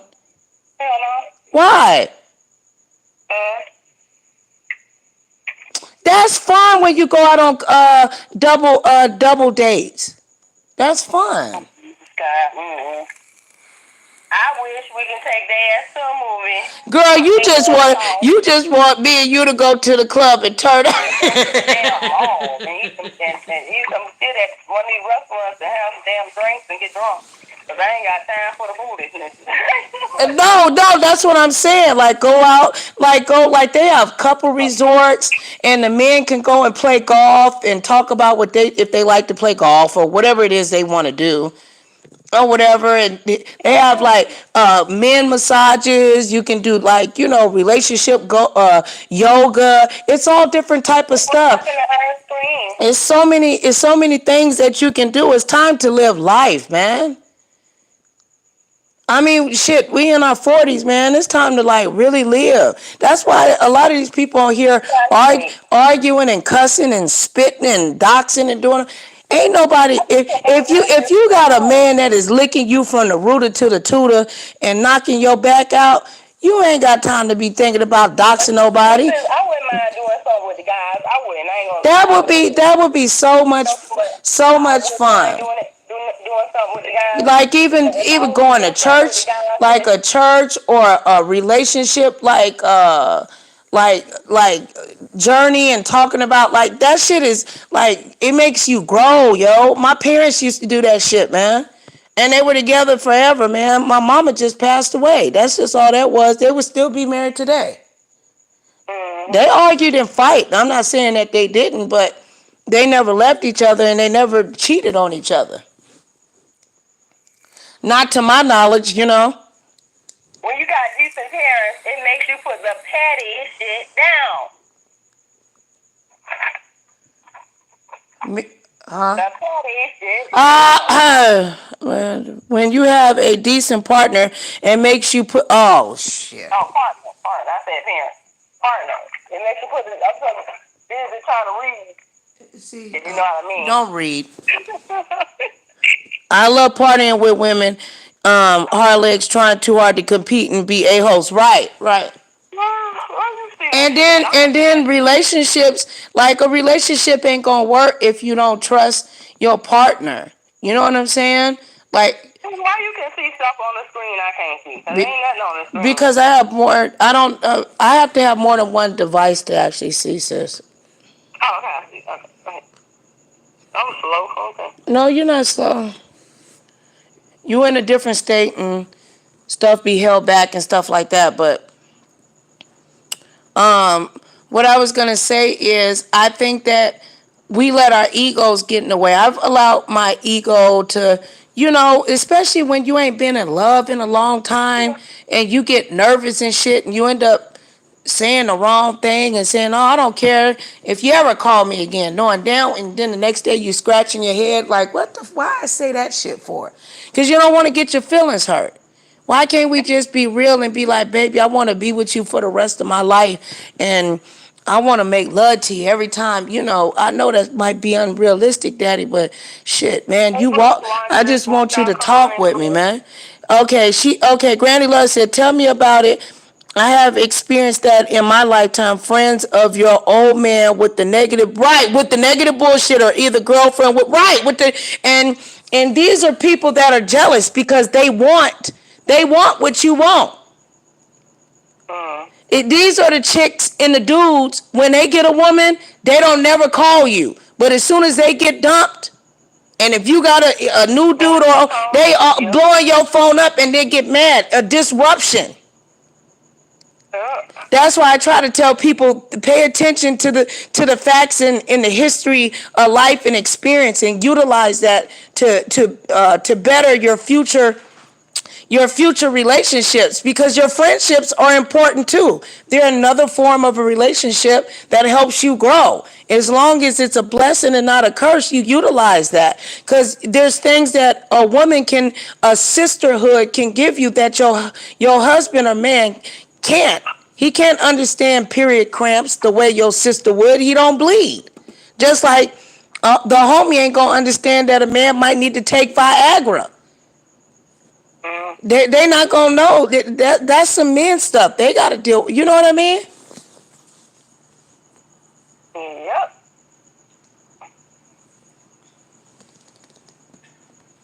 I just think it's time. It's just time for people to grow up.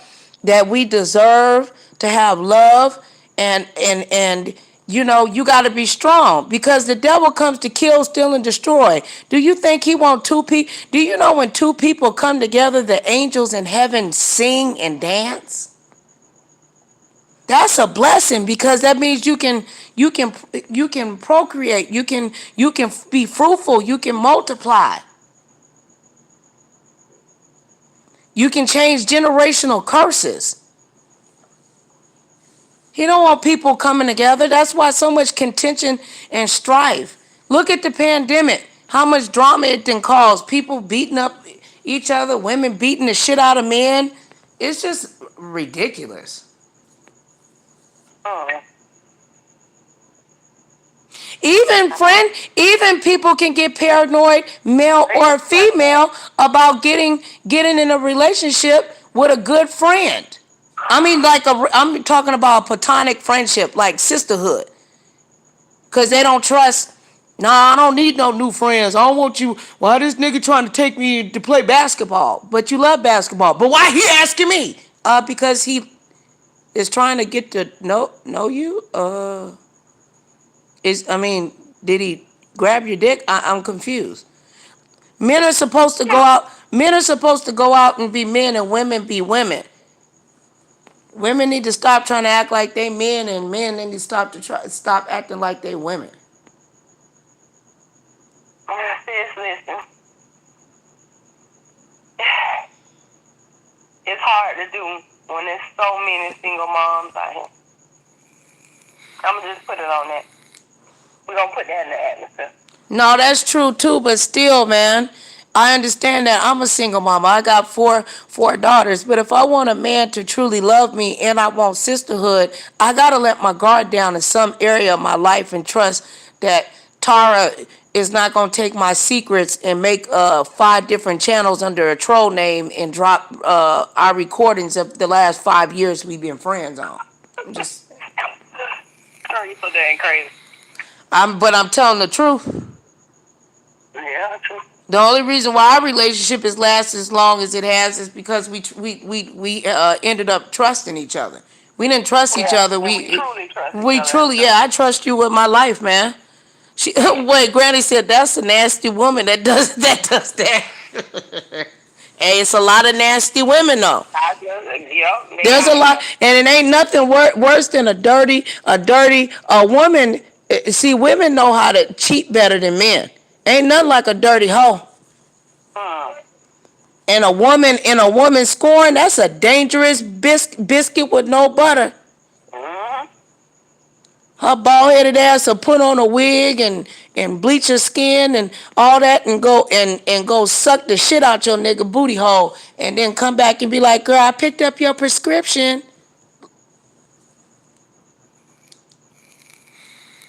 Look you dead in your face too. Like she love you. A man to do the same thing. Be laying right in your house. Yeah, laying right in the suit. You at the hospital and he got your friend bent over on the bed that y'all bought together, banging the bottom out of her, banging the bottom out the cooch. And then they go and visit you at the hospital. Right, it is. Granny love is temptation, and temptation gonna be there. But this is my thing. Can you trust your homegirl, Granny love, if your homegirl and you been with your nigga for 10 years and me and Granny love, we do a meet and greet and I say, Granny, man, 22 pushed up on me and grabbed my booty. I had to check the nigga. Are you gonna get angry at me? Or you gonna get angry at that nigga? And then that's a hard position to be in because you like, damn, I don't know this bitch. Is she lying? You gotta check that shit right there on the spot. This nigga just touched me. He just touched me. Back up, back up, back up. Cause then if you don't say nothing, then he gonna try again. And then he gonna try again, or she gonna try again, and then make it seem like now you got your friend and y'all. If you don't say nothing, then it's to the point where a person figure, okay, you like it now. Okay, we got Right. this room. Sis, go ahead and tell the story. Don't use no names, but tell the story about how you did that. Back here, we can go on in. No, tell how you had to tell that story. How you had to tell where you was like where you said about your sister, one of your soul sisters, how you had to check a ninja for coming at you sideways, and you checked it on the spot. A lot of people don't do that because they be afraid that the friend gonna get mad and not believe you. They gonna believe, right is right and wrong is wrong. And that temptation hits harder. You don't get tempted the way you do when you single versus when you in a relationship, yo. When it happened to me, ain't nobody tell me. But then I had but the person came and tried me after, because first the person was my person. I left these people alone because they were doing drugs. You understand? So at the end of the day, they go scoop up whoever, you know what I'm saying, they want to scoop up. And I'm telling the girl that they messing with, because me and the girl know each other personally on a real soul level. Like, I'm telling her, like, listen, I understand what's going on. I'm not mad at you because you done did what you did. I'm hurt by it because we knew each other. But at the end of the day, I understand what you did. You understand me? I say, well, darn, just be truthful with me.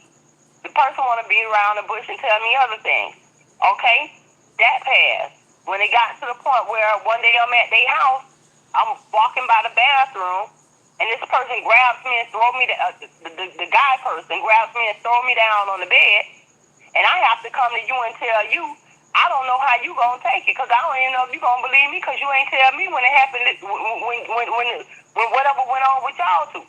You see what I'm saying? So it gets to the point where, yeah, you do have to question things, but at the end of the day, you have to check things too and put it in perspective and weigh out the differences. Do one value over the other?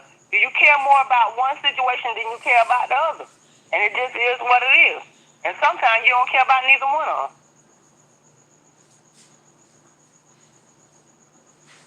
Sometimes you don't care about now piece of the situation, so you let it all go. Right. That's true too. And that's probably what's best anyway. One of the things that hurt me back when I was young, sis, is hold on real quick, sis. What hurt me when I was young is when, uh, my ex god sister didn't tell me when my husband pushed up on her. I said, I could have left him. You knew this man was volatile and abusive. You can't just walk away in the state of Nevada back then and walk out. You can actually get charged with a crime for abandonment. If I would have known, I said, you could have saved me years of abuse. Why didn't you tell me he did that? I would have believed you. You know what I'm saying? Mhm. Why did you wait now until it's all in shambles and horrible and Because secretly on the low, sis, they be wanting it. right? Wait, They be wanting the tell the truth. and they don't want to tell you because they shame they want it as Yep, much as they want it. You feel me? They wanted it when you was with it. yep. They It wanted, is what it they is. wanted it. Yeah. And it's the embarrassment keeping them, you know what I'm saying? Keeping them from saying something. Pussy ass nigga. Hmm. I would have believed her if she would have told me the The truth. person who don't want that tell you right off rip. Yeah. Okay. So if something like that go down, sis, what would you prefer for her to tell you right then and there? Like, what is it? Is it ever a good time? It's not it's not about me as the person. It's about the person telling me as the person. Well, You know what I'm saying? can you elaborate on that, sis? Meaning, it's not about what I want in that situation. If that situation already occurred, Well, you know what? Wait a minute. no. Hold on, sis. We did experience something like that Mhm. about 3 years ago. Remember that dude? You was trying to tell him about my YouTube channel, and the dude was trying to Oh email and try to yeah, talk about you he behind your was back to petty. me, and I called you and told you about that shit. I was Yeah, so afraid I was gonna lose you as a friend. yeah. Cause the guy was mad. See, I had a candy store, y'all, and this dude used to come to my candy store. He was my neighbor. I put him on to the Six YouTube channel because he was bored, ain't had nothing to do, always acting like he a lonely lost soul. So I was trying to give him somewhere to go. Now, but he liked it, and he liked it me a lot. So when he comes to my house, by me knowing he likes me, and I caught on to the fact that he likes me a lot, and I don't like him, I kept shutting my door on him and not answering the door, and such. So one day he comes, because he's aggravating himself, knock at the door, him and his kids, and he claims that he told Nicole I peeped out the window at him and went and answered the door for him. And I'm like, bruh, I didn't even, to be honest, that day I didn't even know he was out there. And if I did, I probably would have peeped out the damn window. You know, Right. he was aggravated. He used to come numerous amounts of times with his shirts off, and it was Right, and he was trying to mac on me. He tried to mac on me too. He was a weirdo, right. He yo. was trying to mack on the both of us. So Yep. at the end of the He day, wanted both. Like he wanted both. It was strange. yeah. So at the end of the day, me and Nicole, we talked about it. You know what I mean? Because some wicked stuff went on where he told her, "Oh, your sister's looking out the door. She won't even answer the door for me. She's this, she's that, she's this, whatever the heck he had done told her." Really was minute, and honestly, I don't remember it, but she probably do. And No, that's pretty much it. Wasn't nothing else to remember because that's what happened. But that could have broke our friendship though if we didn't trust each other though. right, because You could have thought I you was would have some thought that slimy. You could have thought I could have been trying to mess with your bag setting you up. and go on Yeah. YouTube and create a story or some. Like I was not. We was both angry about that shit though. I do remember Yeah, that. You because was livid. it was mess thrown in the game. Like as if he didn't say this to Nicole, and then he'll tell Nicole he didn't say nothing to me type shit. So it's like, bro, shut up. Right, he was lying. But you had to trust me and I had to trust you. And it never Right. was a problem. And that's One of us would have walked away with a losing prize. right. Yeah. And neither one of us wanted the nigga at all. Talking about why she won't let me on her, why she ain't let me on her Facebook when I'ma fly down there. Nigga, you got 27,000 baby mom. Ain't nobody thinking. Nigga, she just asked you to subscribe, not marry both of us. What's wrong? Oh, Jesus. Granny Love said, hey, what's up, Blue Devil G? How you doing, baby? Good morning. It's good to see you, Blue Devil. Thumbs up this video, man. Let's keep this live lit as best as we can. We just conversating. May God bless you. Happy Sunday to you. And may God bless all of y'all with the desires of your heart, man. Straight up. We just topping it up. Thank you, Tar. I love when Tar come on here. I feel like I get exclusive content. So let's see how many people go and steal this and start telling their stories. No, but that just came to mind because I remember I was crying and stuff. I was like, I was scared I was gonna lose you as a friend. My mom had just recently died, and we had bonded so quickly. It was like we known each other forever already. I'm like, man, it's always some bitch ass nigga. Yeah. Yep, but if we didn't communicate about that, you was like, don't you ever think that I believe no bitch, you know what I'm saying? No dude like over you on some lying snake shit like that.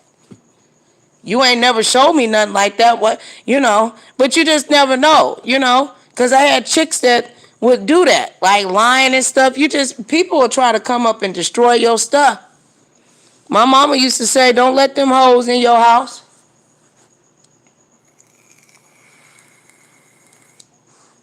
They'll be calling your man, talking about, oh, where is your sister at? Trying to do you recording, knowing darn where they nipple hanging out they shirt.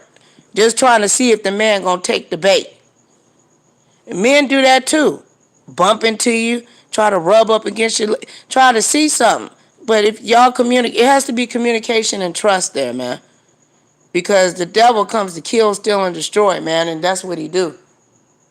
He don't want people to have good, healthy friendships. It takes a village to raise a family, man. It does. You got to be able to trust your sisters and brothers, man. You don't got to be blood to be family. But maybe that's too deep. Granny, am I being too emotional again? I don't know. I just want people to freaking come together. It break my heart seeing all this arguing and fussing and stuff on YouTube. These people are a lot smarter than that. It's food shortages and stuff that's going on, yo. Let me see, y'all. Let me play something for y'all. Y'all want me to play something for y'all? Let me pull this email up real quick for y'all. Tar probably sleepy now. I'm gonna play something for y'all.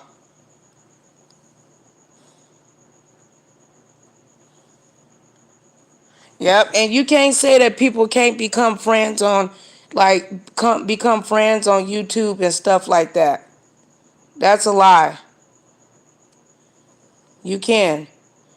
You can meet a motherfucker at 7-Eleven or at GameStop. If a person gonna be honest with you and real with you and down for you, as long as you got communication there and understanding of that communication, y'all can build from there, man.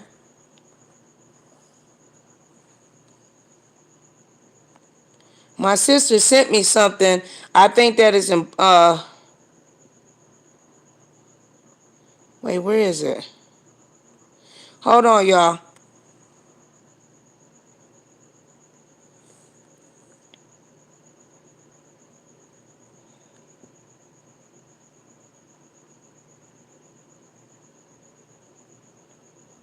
Damn, these commercials, man.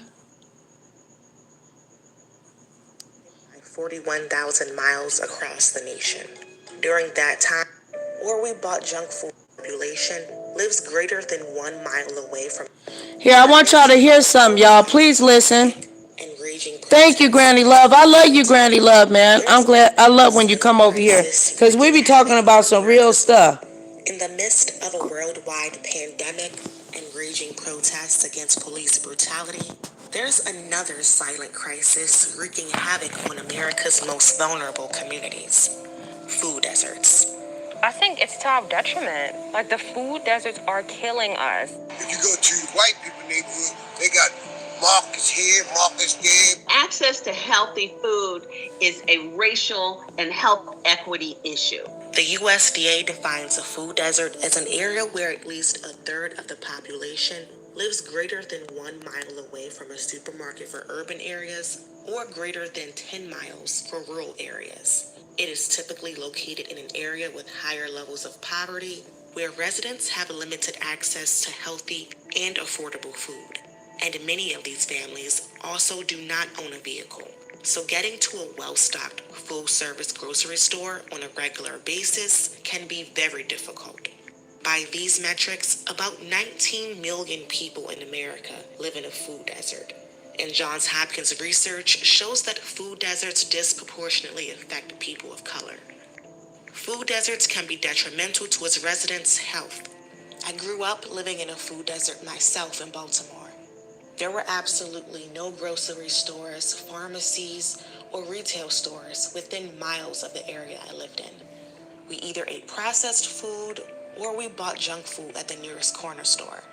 And well, with the combination of poor diet and other factors, the people in my household had chronic illnesses, and one even passed away prematurely because of it. The term food deserts became popularized in public policy around 2010 when Michelle Obama introduced the Let's Move campaign with the goal of eliminating food deserts within 7 years. So why are some of the biggest names in America's grocery store business refusing to set up shop in communities where there's not only a dire need, but a huge consumer base?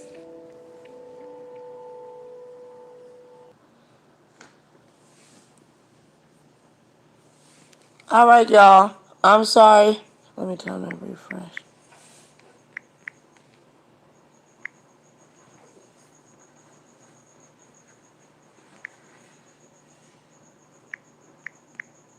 Okay, we were listening to what is called Why Grocery Stores Are Avoiding Black Neighborhoods and Getting Access to Good, Healthy Foods. All right? I want y'all to check that out. I'm only going to play a little bit more of it. An increase in car production, along with a housing shortage, led to new developments in the suburbs. In 1956, Congress passed the National Interstate and Defense Highway Act, and the interstate system was expanded by 41,000 miles across the nation. During that time, the number of supermarkets more than doubled, from 14,000 in 1950 to 33,000 in 1960. In his book, The Color of Law, author Richard Rothstein explains how discriminatory housing practices dating back to the 1930s paved the way for a phenomenon called white flight, where middle-class white families moved to suburban areas. Many businesses, including grocery stores, followed suit, while African Americans and other people of color were often left behind in underserved communities. There's an increase in poverty in urban areas in the 1980s, with many industrial jobs leaving urban areas for rural areas and also for overseas. So these demographic shifts led to urban areas with extreme geographically concentrated social disadvantage. And in those areas of extreme geographically concentrated social disadvantage, investments are very sparse for both the public sector and the private sector. According to the United States Department of Agriculture, there were more than 6,500 food deserts in the U.S. between 2000 and 2006, and more than 60 of those were located in urban areas. Despite decades of awareness of the disparity in Americans' access to food, the problem still persists today, fomented by economic and residential segregation. So why have grocery stores, big and small, remained so resistant to invest in these underserved communities? There's increased costs for opening up a business in areas without a lot of existing investments in those communities. It's harder to secure loans, and there's higher insurance rates, and moreover, even if you account for average income of a neighborhood, it's harder to secure loans for businesses opening up in predominantly African American neighborhoods. And then trying to get big commercial developers to invest in underserved communities, that's even harder. The barrier to entry for small businesses in predominantly Black neighborhoods is not always an easy fix. Experts tell CNBC that economic development policies tend to not focus on areas with the highest need, but rather areas with the highest potential for growth. The American grocery industry is a roughly $700 billion business, with more than 41,000 supermarkets and grocery stores in the U.S. as of 2020. Walmart is a food retail juggernaut. The company has more than 4,500 stores in the U.S., and more than half of its sales come from groceries, $190 billion in 2019 alone. First Lady Michelle Obama is helping millions of Americans lead healthier lives, and Walmart is proud to partner with her in this effort. In 2011, the company announced it would open between 275 and 300 new stores in urban and rural food deserts, serving 800,000 people by the end of 2016. Walmart actually exceeded that quota, opening a total of 442 stores in a 5-year time period. However, during that same time frame, Walmart also closed some of its U.S. locations in low-income neighborhoods. In 2016, Walmart announced its plan to close 154 U.S. locations, and according to a report from the Washington Post, these closures disproportionately affected lower-income areas. Out of the 154 closures, 121 of the stores were in neighborhoods where the median household income fell below the national average of $54,000. Walmart declined to comment on the article. They took away Walmart and there was no warning or option. You know, like if you're going to take away something, why not replace with something else? Like if the city knew that they were going to take away Walmart, why not bring a farmer's market to the neighborhood and have the farmer's market there, you know, every day of the summer for 2 hours, or be more consistent with options that are here. Something could have been done on the part of the city as well as on the part of the big corporations that are coming in and taking away our food options. Kroger, America's largest supermarket chain, has also drawn the ire of some customers.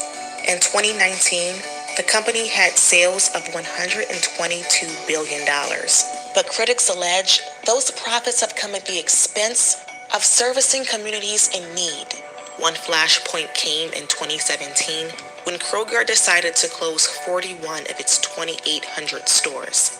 The Reverend Jesse Jackson called for a national boycott of Kroger locations, claiming that these shutdowns targeted minority neighborhoods. In a statement given to USA Today, more than 20 of those were unprofitable. It added that the stores were projected to lose another $900,000 if it stayed open that year. Building grocery stores in low-income neighborhoods come with other complications too. One of the challenges as public policy changes on both sides of the aisles, like conservatives want to cut back on SNAP, it's a killer to food desert supermarkets. On the other hand, you see some more liberal cities doing things like beverage taxes or other use taxes, which really are a tax on the poor. Now, as far as opportunity, there could be as many as 1,000 supermarkets the country could accommodate. And that could be a multi-billion-dollar business to open those supermarkets. But honestly, if you look at the history of it, as public policy ignores this problem, it damages this effort on both sides of the aisle. And even in the best conditions, grocery stores are generally considered to be cash and debt intensive and only marginally profitable by about 1% to 2%. On average, what we discovered, if a supermarket normally makes 1% of sales as a bottom line profit, we're finding that the food desert stores lose 4%. And so there's a 5% gap, and that's the challenge. And we use public-private financing to mitigate about half that gap. While grocery stores largely remain elusive in many of America's food deserts, dollar stores have proliferated. Dollar stores tend to target underserved urban communities that lack full-service grocery stores, and their footprint is on the rise in the U.S. Dollar Tree and Dollar General have expanded 50% since 2011, and the two chains have indicated that they have plans for an additional 20,000 outlets. But the problem with dollar stores is that they rarely ever offer fresh produce. Instead, think processed goods that have long shelf life, like cookies and canned meats. There are really no See, that's why I don't too much care for Dollar Tree and the other Dollar General, because the food there, it's processed food. It's not fresh, and the shelf life on it, even their canned goods, to me, I don't believe when the last time I went wasn't good standing, and it's hard for canned food to go bad. And Las Vegas has a lot of heat. It gets really, really hot down here. So you need some solid standing, stuff. I feel like they give us the bottom of the barrel type of stuff.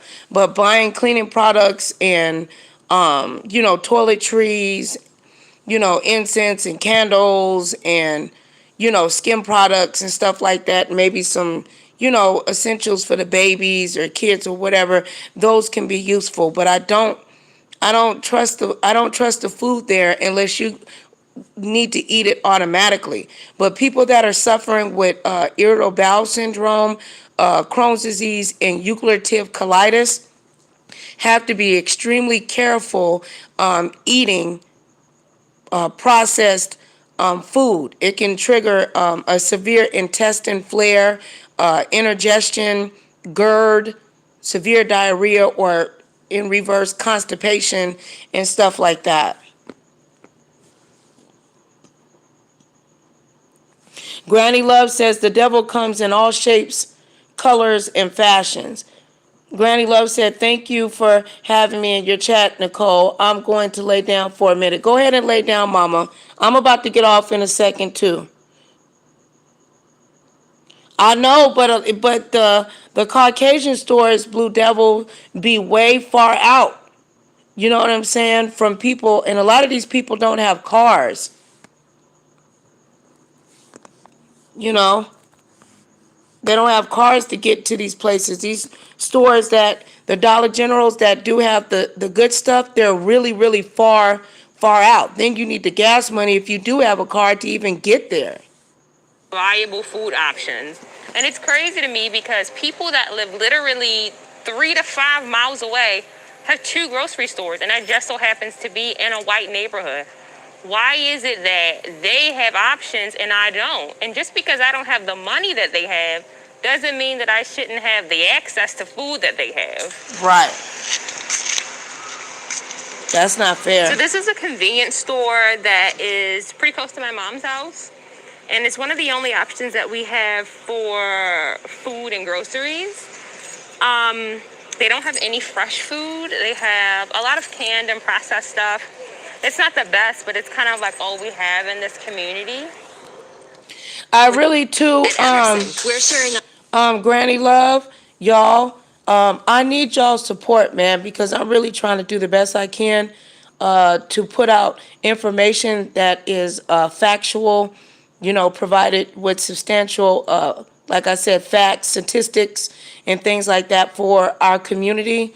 I know sometimes it can come off boring to some people, but I feel as a content creator that it's my responsibility as an African American woman, especially a single woman that has experienced a lot of these things and see it and have witnessed it. And I have a lot of people that come and share their stories to come utilize my platform as a place to where it's a safe place where you don't have to be afraid of being doxxed. You can go watch whoever you choose to watch.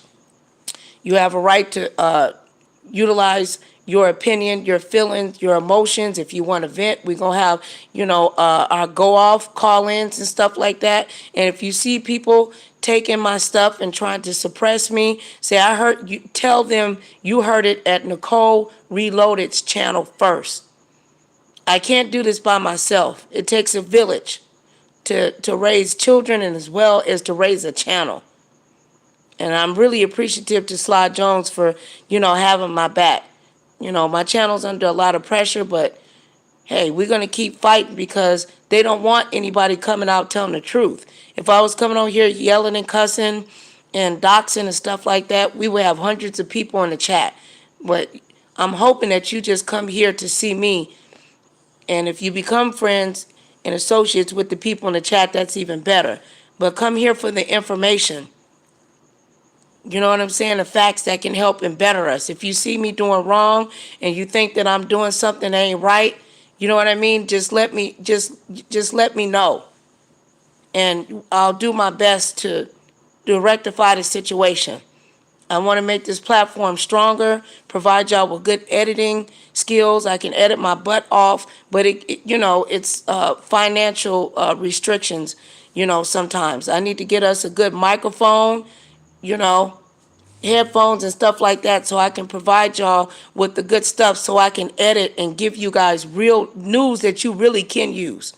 Not about how bald-headed how the other content creators Our passion for STEM by got a putting our little love of all penis things science and bald-headed edges. I mean, we need to know how to survive, man.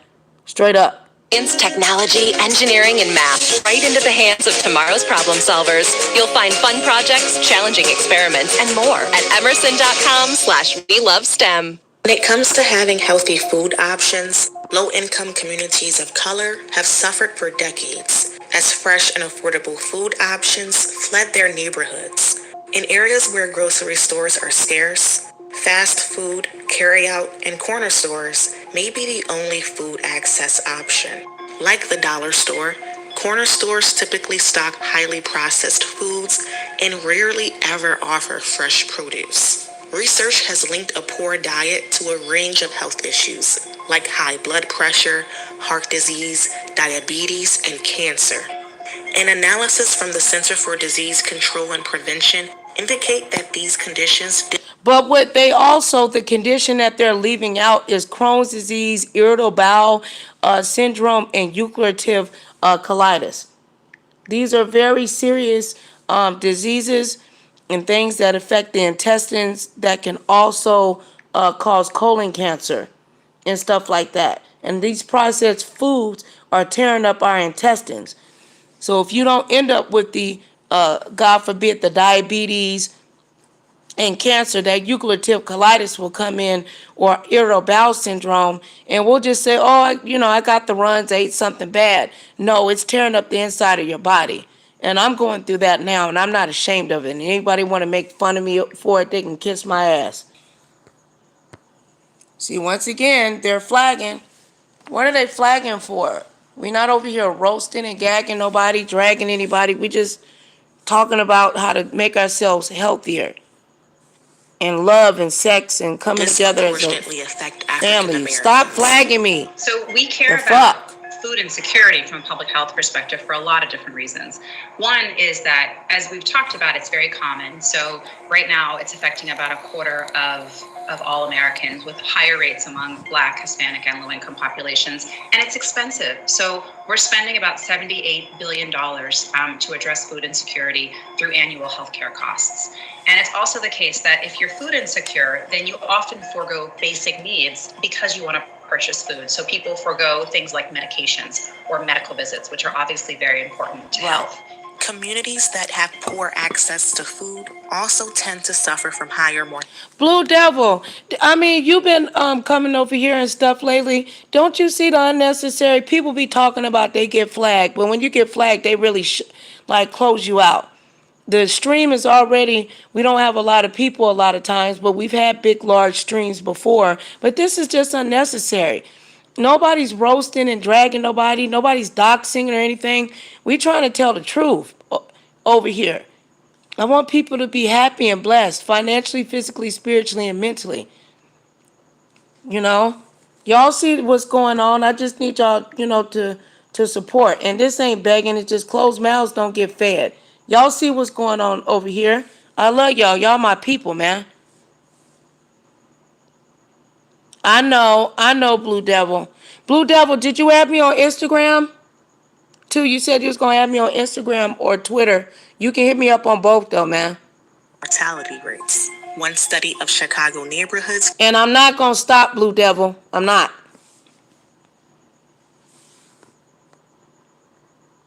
For example, found that the death rate from diabetes was twice as high for people who lived in food deserts than those who had adequate access to grocery stores. COVID-19 has exacerbated these health disparities. Conditions like heart disease, diabetes, and hypertension are among the leading underlying health risks. But why aren't they talking about ulcerative colitis, IBS, and Crohn's disease? That is another powerhouse that is taking us out. But a lot of people don't like to discuss it because it's embarrassing and it's shameful and it's actually an autoimmune disease. If y'all want to know more information about ulcerative colitis, Crohn's disease, and irritable bowel syndrome, just let me know. And y'all probably have a family member that's suffering with it in silence too. That can turn COVID-19 into a death sentence. Food deserts became a hot topic in American public policy in 2010 when First Lady Michelle Obama launched the Let's Move campaign in order to tackle childhood obesity by providing healthier food in schools, ensuring families have access to nutritious, affordable food, and by helping children become more physically active. That same year, the Obama administration unveiled a new part of Let's Move, the Healthy Food Financing Initiative, a multi-million-dollar public and private investment designed to eliminate food deserts in America within 7 years.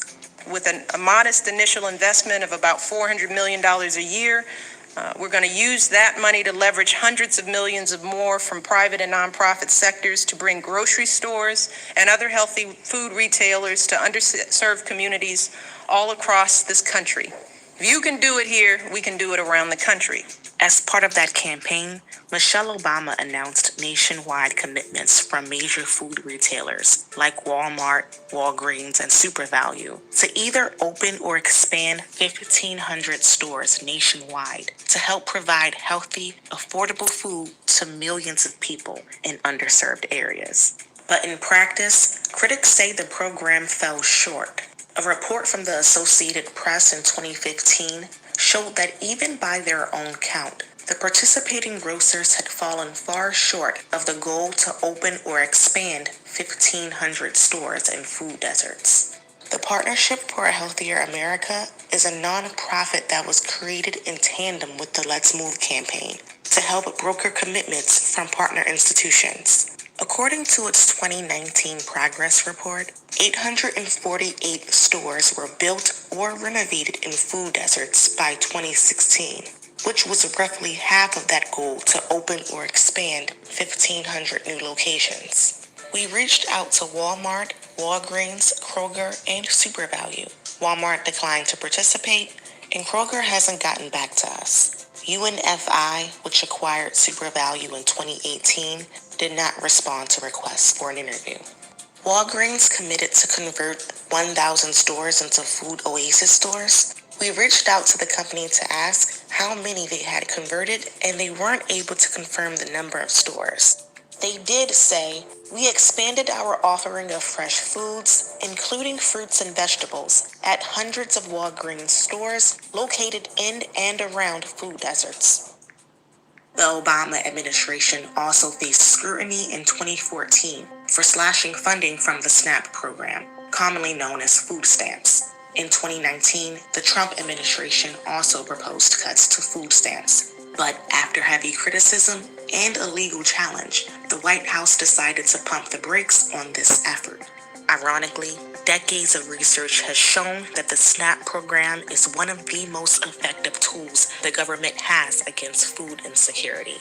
A recent analysis from Yale suggests that allowing more SNAP recipients to turn to online grocery delivery could mean healthier options for households and food deserts. Nevertheless, the Let's Move campaign was a jumping point for the food access debate in America. And since then, policies have been enacted at the federal, state, and local level to improve poor food environments.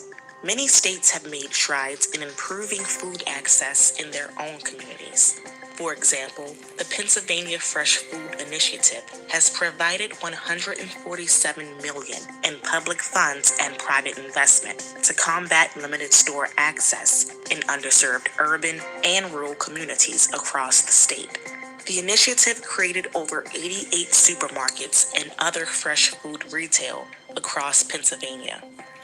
Other states have launched financing initiatives with the help of federal funding. including New York, Maryland, California, and Michigan, to name a few. Between 2011 and 2015, the Healthy Food Financing Initiative leveraged over $1 billion in grants, loans, federal tax incentives, and investments from financial, healthcare, and philanthropic institutions to finance more than 200 fresh food projects. Although federally funded initiatives have shown some progress over the years, some individuals are taking matters into their own hands. After experiencing food insecurity herself, Mary Blackford decided to build a food hall aimed at tackling food deserts in DC's most underserved communities. At N-Ward 7, there is not a lot of places to get the sort of foods that I need to nourish myself. So I found myself going across the city or into 8th Street corridor to get these groceries, but that was costing me $8 to $10 a Lyft ride or Uber ride one way. And I said, hey, is everybody... Like if I want to go get really good, like to Trader Joe's, or what's the other one? Yeah, if I want to go to Trader Joe's, shoot, I have to drive pretty far, man. And by the grace of God, I have a vehicle. There ain't even no bus stops out here, like in certain areas. And you have to wait like an hour and 15 minutes for another bus. You know, it's expensive. That's why I'm so thankful to God just to even have somewhere, you know, to reside and live. That's why it breaks my heart when I see us on here on YouTube in this sector, unfortunately, making fun of each other because someone's renting or even buying a home, or if the home needs to be, you know, fixed and all this kind of stuff. We all a couple of paychecks away from being homeless. Because even if you own a house, you have to pay taxes, you have to pay up on the upkeep and everything. And if we don't unify African American people, my black sisters and brothers and minorities, they're gonna kill us off, man. We got to stop these generational curses. Dealing with this same issue, and I found that they were, and so I wanted to advocate more and more for how can we get another grocery store or some small market or something. But even with the rise of homegrown efforts such as this, nonprofit organizations say they still need more resources. Charity and food banks have a role, but we are facing a problem of tremendous scale, and the federal food programs are the tool that we have to address this program.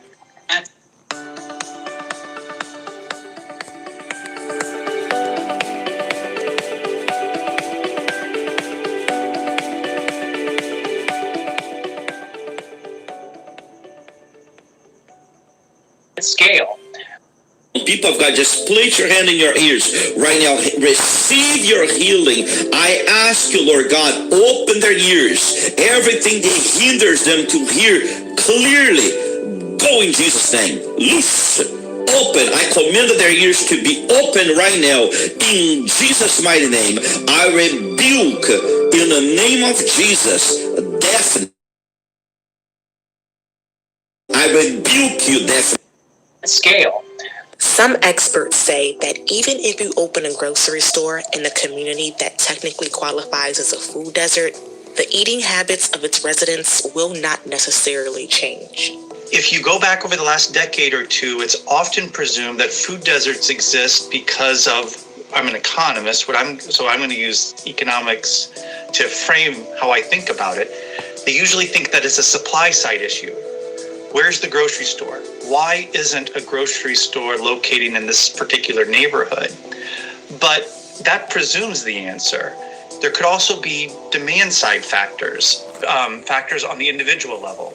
In 2016, the USDA published a report suggesting that residents who live in food deserts still choose to eat unhealthy foods, even when given the opportunity to shop at a full-service grocery store, because of a variety of factors, including household and neighborhood resources, education, and taste preferences.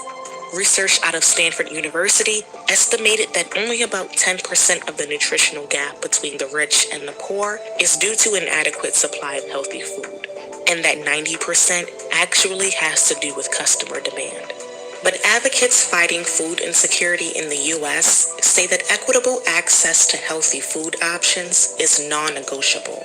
To think for half a second that people are willfully deciding not to eat or not to eat healthy is crazy.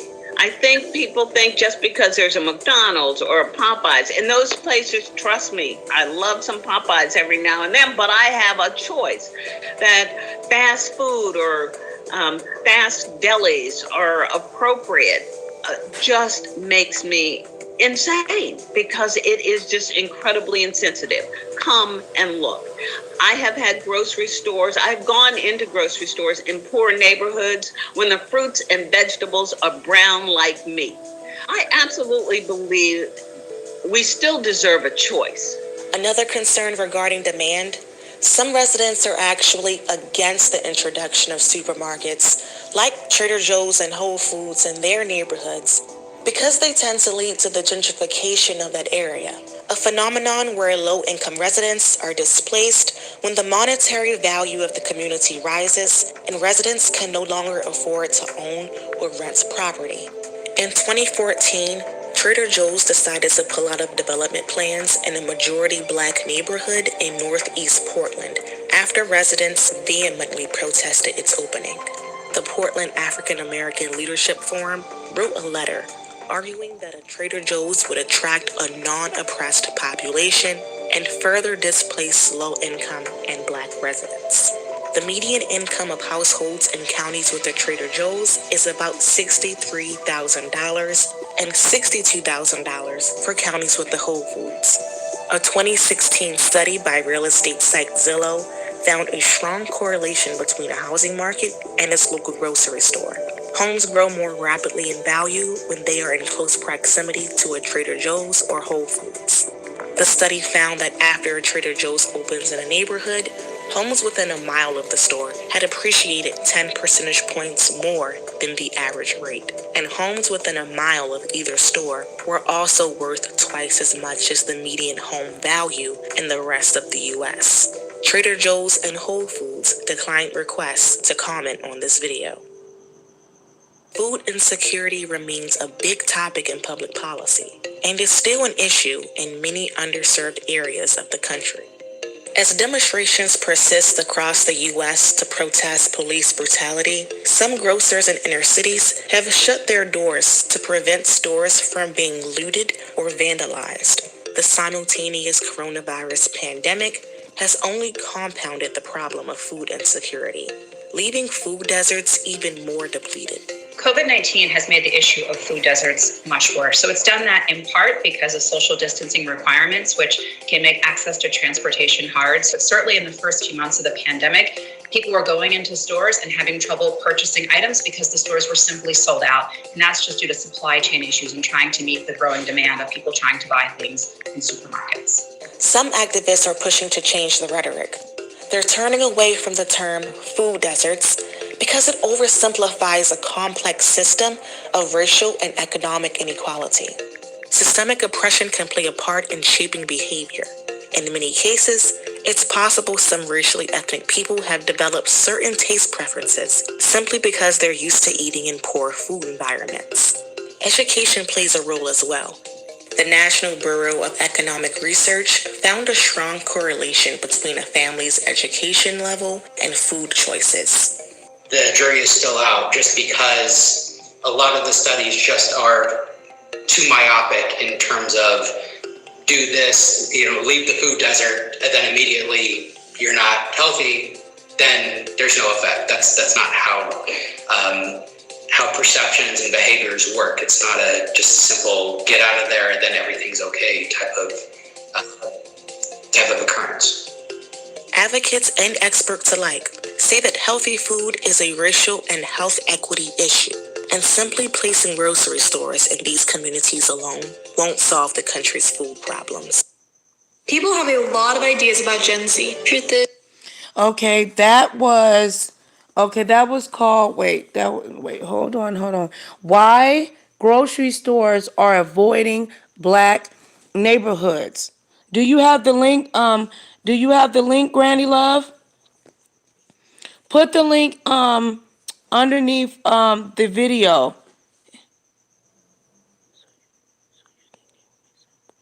I'll give you some pointers, Granny. All you gotta do is just email me at Nicole's NicoLes @gmail.com. I would have no problem with helping and assist you with whatever you need. All right. So just email me or whatever. You know, we can have private chats. I don't dox people. I don't do all that sick, weirdo stuff or whatever. I'm not trying to hurt anybody. I love you, Doreen. I love you so much. Thank you much, Bar. Okay, y'all let's hear some good music before we go out, and let's say a prayer, y'all. Okay. Heavenly Father, thank you for this Sunday.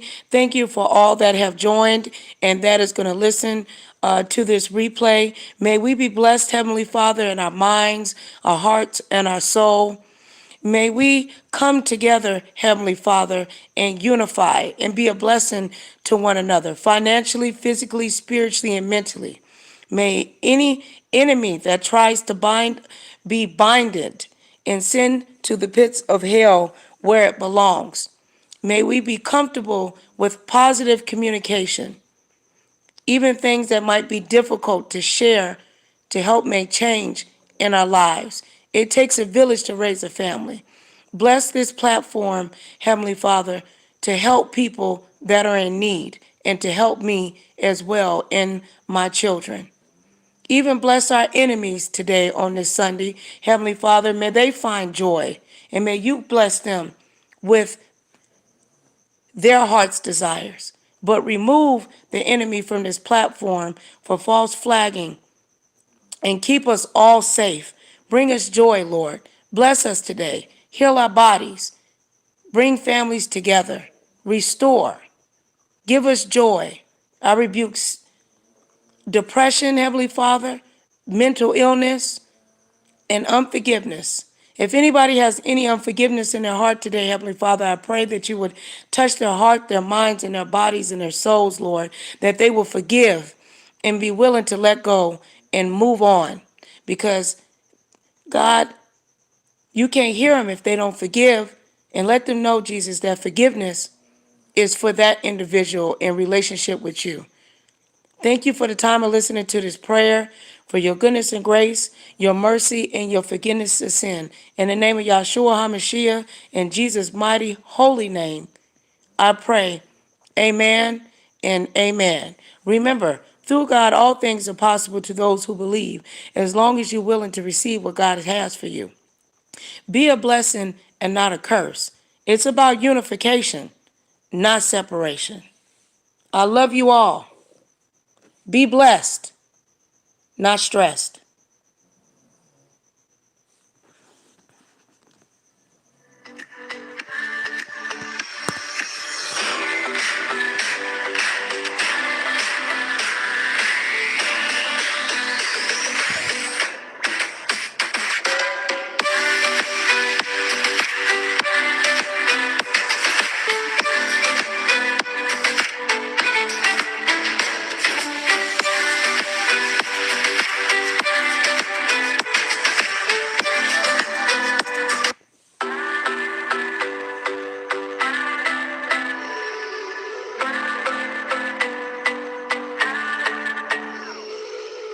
Sometimes I say that I